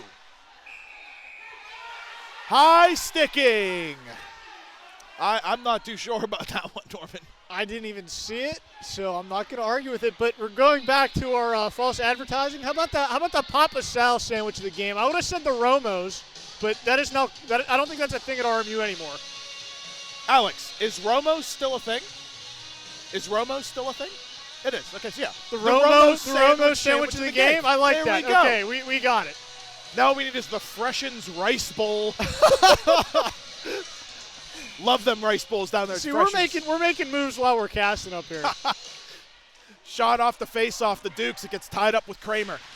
Kramer goes to chalk it up, but he can't. Goes down behind the net. Jenkins takes the body on number 18, and Draper's going to wheel behind. Gets it out to his D partner. Out to Kramer. Just a bit too far, and the Dukes are going to go all the way down. That's going to be an icing. 4:15 left in period number 3. And you know what? In our experience casting, I don't know if it's the jinx. I don't know what it is. But we do have a handful of OT winners and losers in our pockets in casting for the D1 club team. Hopefully it will be to our benefit tonight, should we get there. But 4:15 remaining is starting to point in that direction to the most 5 exciting minutes of sports. Coach Joseph yelled at me. I'm not allowed to say that anymore. I'm not allowed to mention any games. I'm not allowed to mention our record at casting. He yelled at me last time. I can't say that. Well, what about me? I plead the fifth. Fired all the way out. Draper tries to hit Palumbo. Palumbo goes down in the Duke's side of things. Duquesne picks it up, wheels in their own zone, looking for that outlet pass. It's number 18 on the wing. Goes coast to coast, east to west, and here come the Dukes. In with a shot that's blocked off the skate of Draper. A spin shot blocked again by Draper. Kramer picks up the puck, and he's going to get a long pass all the way down off the pads. Palumbo's down there as well. He's got Kramer coming in late. Kramer tries to get through two. Palumbo picks it back up. Jenkins went for it. It hits off of Kramer's shoulder. Kramer's looking to get one here. Sent all the way down. Number 98, that's Breslow for Duquesne. Harbison picks up the puck behind the net, sends it back down behind. Here comes Jenkins with it. Jenkins tries to throw it to Harbison, but he's actually going to take it off the boards himself and send it along the boards. Schindler knocks it all the way down, right in front of the bench. He took a second to check to make sure it wasn't a too many men, but it's all okay. Kramer knocks it forward, knocked down by the stick of Duquesne. And here come the Dukes, wheeling in with the shot that goes high. The captain, number 55 for the Dukes, takes it in. It gets off the skate of Reed, and Kramer's going to push. Kramer picks it up. Loose out in front. Schindler with the shot. It's loose. Oh, what a save by Plants. Schindler wheels, looking for a pass out in front. Might be looking for a shot as well. He has Mickey coming in late off the change. Out in front, Mickey with a shot that gets poked wide by the defenseman. Mickey over to Cotton. Cotton looking for a wind-up, and he takes a shot. He shoots and scores. Lance Cotton with a rocket above the right circle. Puts it over the blocker side of Plants to make it 3-2 RMU. Lance Cotton with a big bopper from the right point. A howitzer at that. Sends a steamer right above the blocker of Plants, who I'm sure would prefer to have a glove there in this case. I said it earlier in the game, and you liked it. Cool, calm, and collected, Lance Cotton. You know, we were talking to him a little before the game here. He's got, I believe, a couple goals in his past few games here, and this is now what would be number 3 on the year for him, to my knowledge. 3-2 RMU. 2:24 to go in the third period. Oh, by the way, thank you, Ed Major Photo in chat. You're appreciated. I apologize for butchering your name. What'd you say? Like Ed Maggio or something. I don't know. Wasn't right. You're used to calling out League of Legends characters. True. Down behind the net. Sent all the way down. The Colonials clear it out of their zone and going into a hard defensive stance. Here comes Duquesne. Wheeling out of their zone, they need one here. We're going to keep an eye on Plants. As mentioned in chat by Mr. Major, they do need a win here tonight. They need to win 2 of their next 3.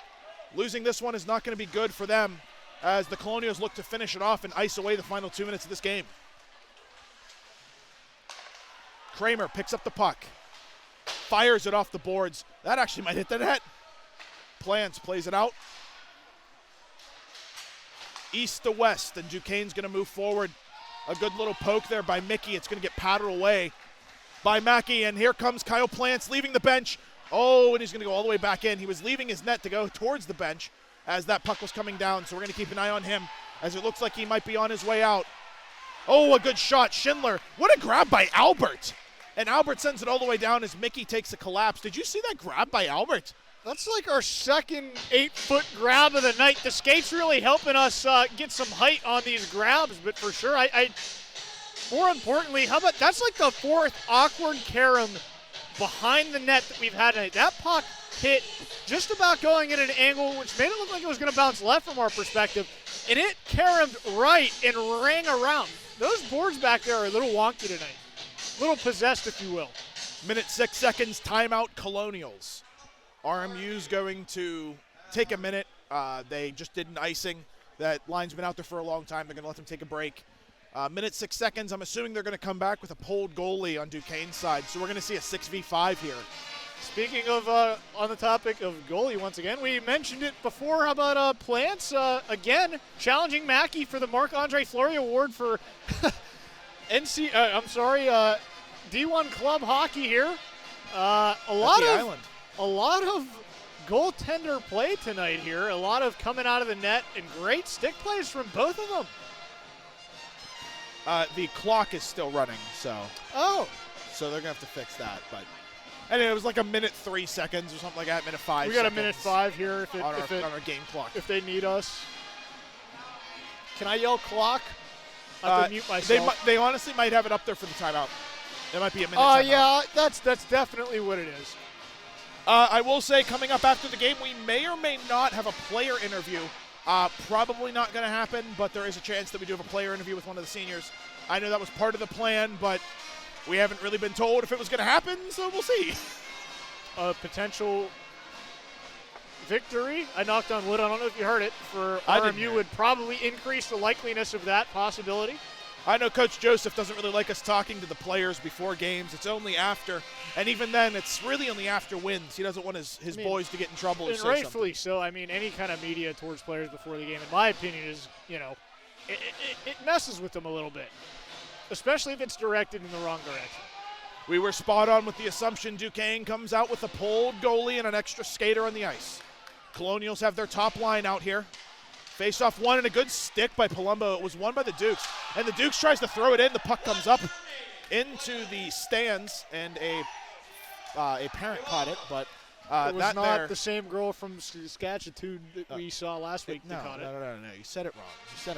Well, that was it's the one. It's a young lady from Shawinigan. Well, that was the one that you saw. The one in the D3 game was from Saskatchewan.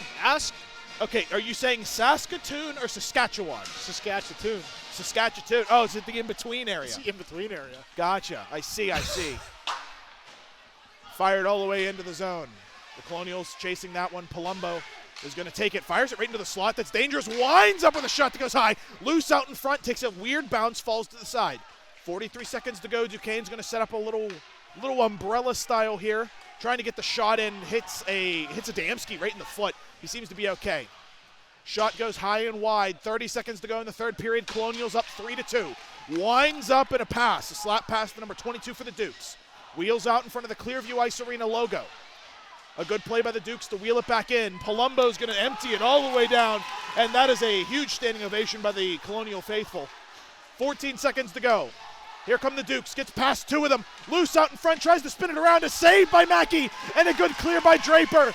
And that should end it as we get down 3, 2, 1, and that's the game. The Colonials win 3-2 on senior night. Ladies and gentlemen, Elvis has just left the building.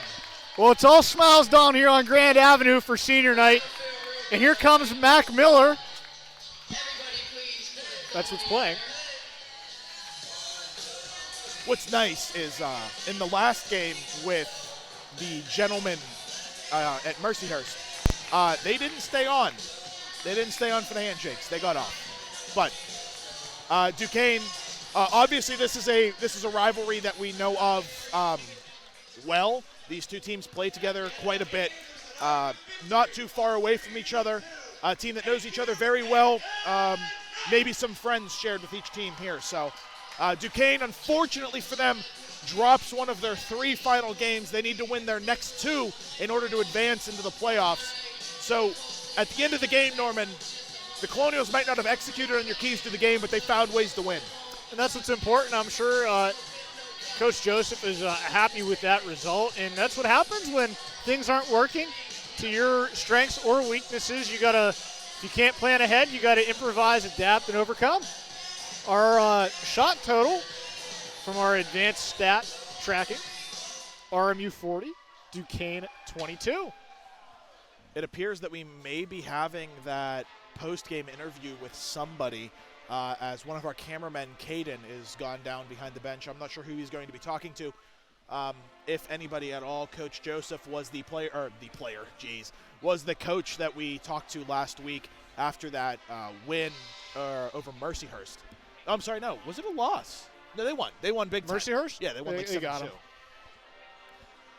So we'll see what Caden has to ask about. But you know, Norman, senior night, last home game of the 2021-2022 season, regular season, I should say. We might have a playoff game here. We might also travel for one. I don't know if you heard about that. If there's a game that's close enough within a certain radius, I'm not sure what the call is on that one. We might be traveling for an away playoff game for the Colonials to see where they go. That was an eyebrow raiser right there for me. I'd love to go to WVU. That would be cool. So much fun. Anywhere, to be honest. We'll see what the matchup is. It looks like we are going to be calling somebody off to. Who's it going to be? Let's see what's going to happen here. Well, to our knowledge, Caden will be interviewing some of the seniors, and it looks like he's pulling over Mackey. I saw Mackey. Well, we got Jordan Pellegrino is over there as well. I don't know if he's going to get him. Looks like he's trying to. I don't know that he's going to. No, they waved him off. They're gonna pull them off in a minute. No, yeah, they pulled Mackey back. Okay. So they're going to do a little post-game interview here with goaltender Kevin Mackey. A phenomenal game by him tonight. Was a little rough at the beginning, so we're going to turn it over to Caden here momentarily. Hopefully we can get this underway here shortly.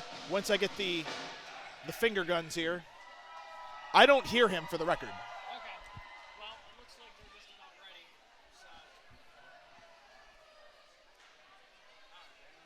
ready. Caden assembling his army for the interview. Yeah. So he's trying to get all the seniors. He's trying to get all the seniors. Okay. So he's going to try and get all the seniors here. Mackey on the bench. They do have everyone over there. Pellegrino, Braeden Harbison, Cam Smith. Good. Yep. All right, ladies we're and gonna turn it over gentlemen, to I'm Caden Caden now. McCrory alongside our 5 seniors here today.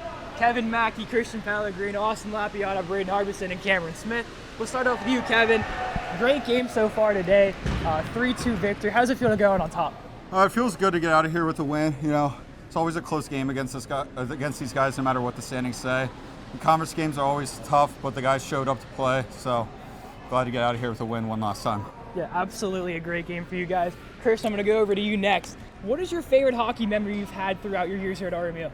Oh, favorite hockey memory? Probably going to Dallas for Nationals my freshman year. Yeah. After winning the ACHA championship, it was a fun time. It was nice weather. It was a good time. Yeah, absolutely. It was a great job for you guys getting that W. Yeah. Braeden, I'm going to head over to you next. Braeden, wonderful game from you as always. If you were going to give advice to a younger hockey player, maybe your younger self, what would you say to them now? To stick with it, stay consistent, and keep your dreams alive and just keep playing hard. Yeah, absolutely. Go over to you, Austin, now. Austin, coming back for one final season, how does it feel to finally get back out there? Oh, it was good. It felt good. A little rusty in the beginning of the season, but warmed up to it, and it's nice playing with some of my old teammates and getting to know these new guys that I haven't played with yet, and had a fun season. Yeah, absolutely. Great job to you this season. Cam, I'll finish off with you. I'm going to highlight one of your recent goals. You went coast to coast along these boards. Had an absolutely beautiful goal. Great season from you overall. What would you say your highlight of the season was? Highlight of the season is just going out there every day with the guys, practice, whether it's a game, practice, just being around the guys, hanging around them. I'm going to miss it a lot. Really enjoy being with the guys. Yeah, between all 5 of you, you guys have all had a great season so far. Any last words to capitalize on all your hockey careers? Kevin, I'll start with you. We're back. Christian. We're having fun. Awesome. Here we go, boys. Let's have fun. Ari? I'll see you at Nationals. You heard it here first, ladies and gentlemen. Braeden Harbison says, we're going to Nationals. Send it back up to CJ and Norm in the booth. Love the confidence out of the young defenseman there, saying we're back. Typical responses that I'd hear, but you know what? Some good personality there for some final words. Really liked hearing what they had to say. Cameron Smith definitely seemed into it. He seemed a little heartbroken there at the very end. Very upset, obviously. Last game potentially at home for Cameron Smith and these seniors. So obviously a little emotional. I'm sure the locker room's going to be a little misty back there. What a great one to end it on, though. Honestly, You get it. You get the win. Close game. It looked kind of crazy for a little bit, 2-2 up until the final minutes of the game. And I mean, you beat Duquesne. You beat a rival Pitt team. I mean, that goes a long way. It gets you a little spark going into what could be playoffs, and you might have just kicked them out, to be honest. Yeah, they're going to have a tough battle going forward. They're going to need to be able to win both of their next 2 games, and I wish I had their schedule in front of me just to see what they were doing. But, this was going to be a tough game, them coming into it. They were able to clean up. Everything was pretty good so far. I mean, the Colonials, I thought, played a really hard-fought game there. To come away with the win in the final 4 or 5 minutes of that period was huge for them, honestly.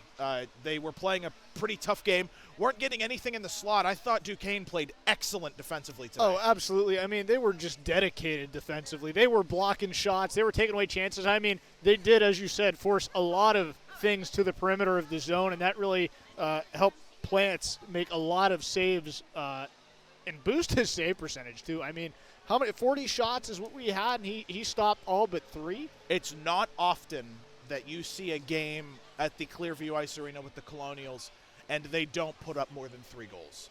This is honestly a surprise. And Duquesne, you may have lost this game 3-2, and you may need to win your next 2 to get into the playoffs. But I'll tell you what, that was a phenomenal game by Duquesne coming into here. And I'm not just saying that because there's like family in chat. They had already mentioned that. A phenomenal game by the defense here for the Duquesne Dukes.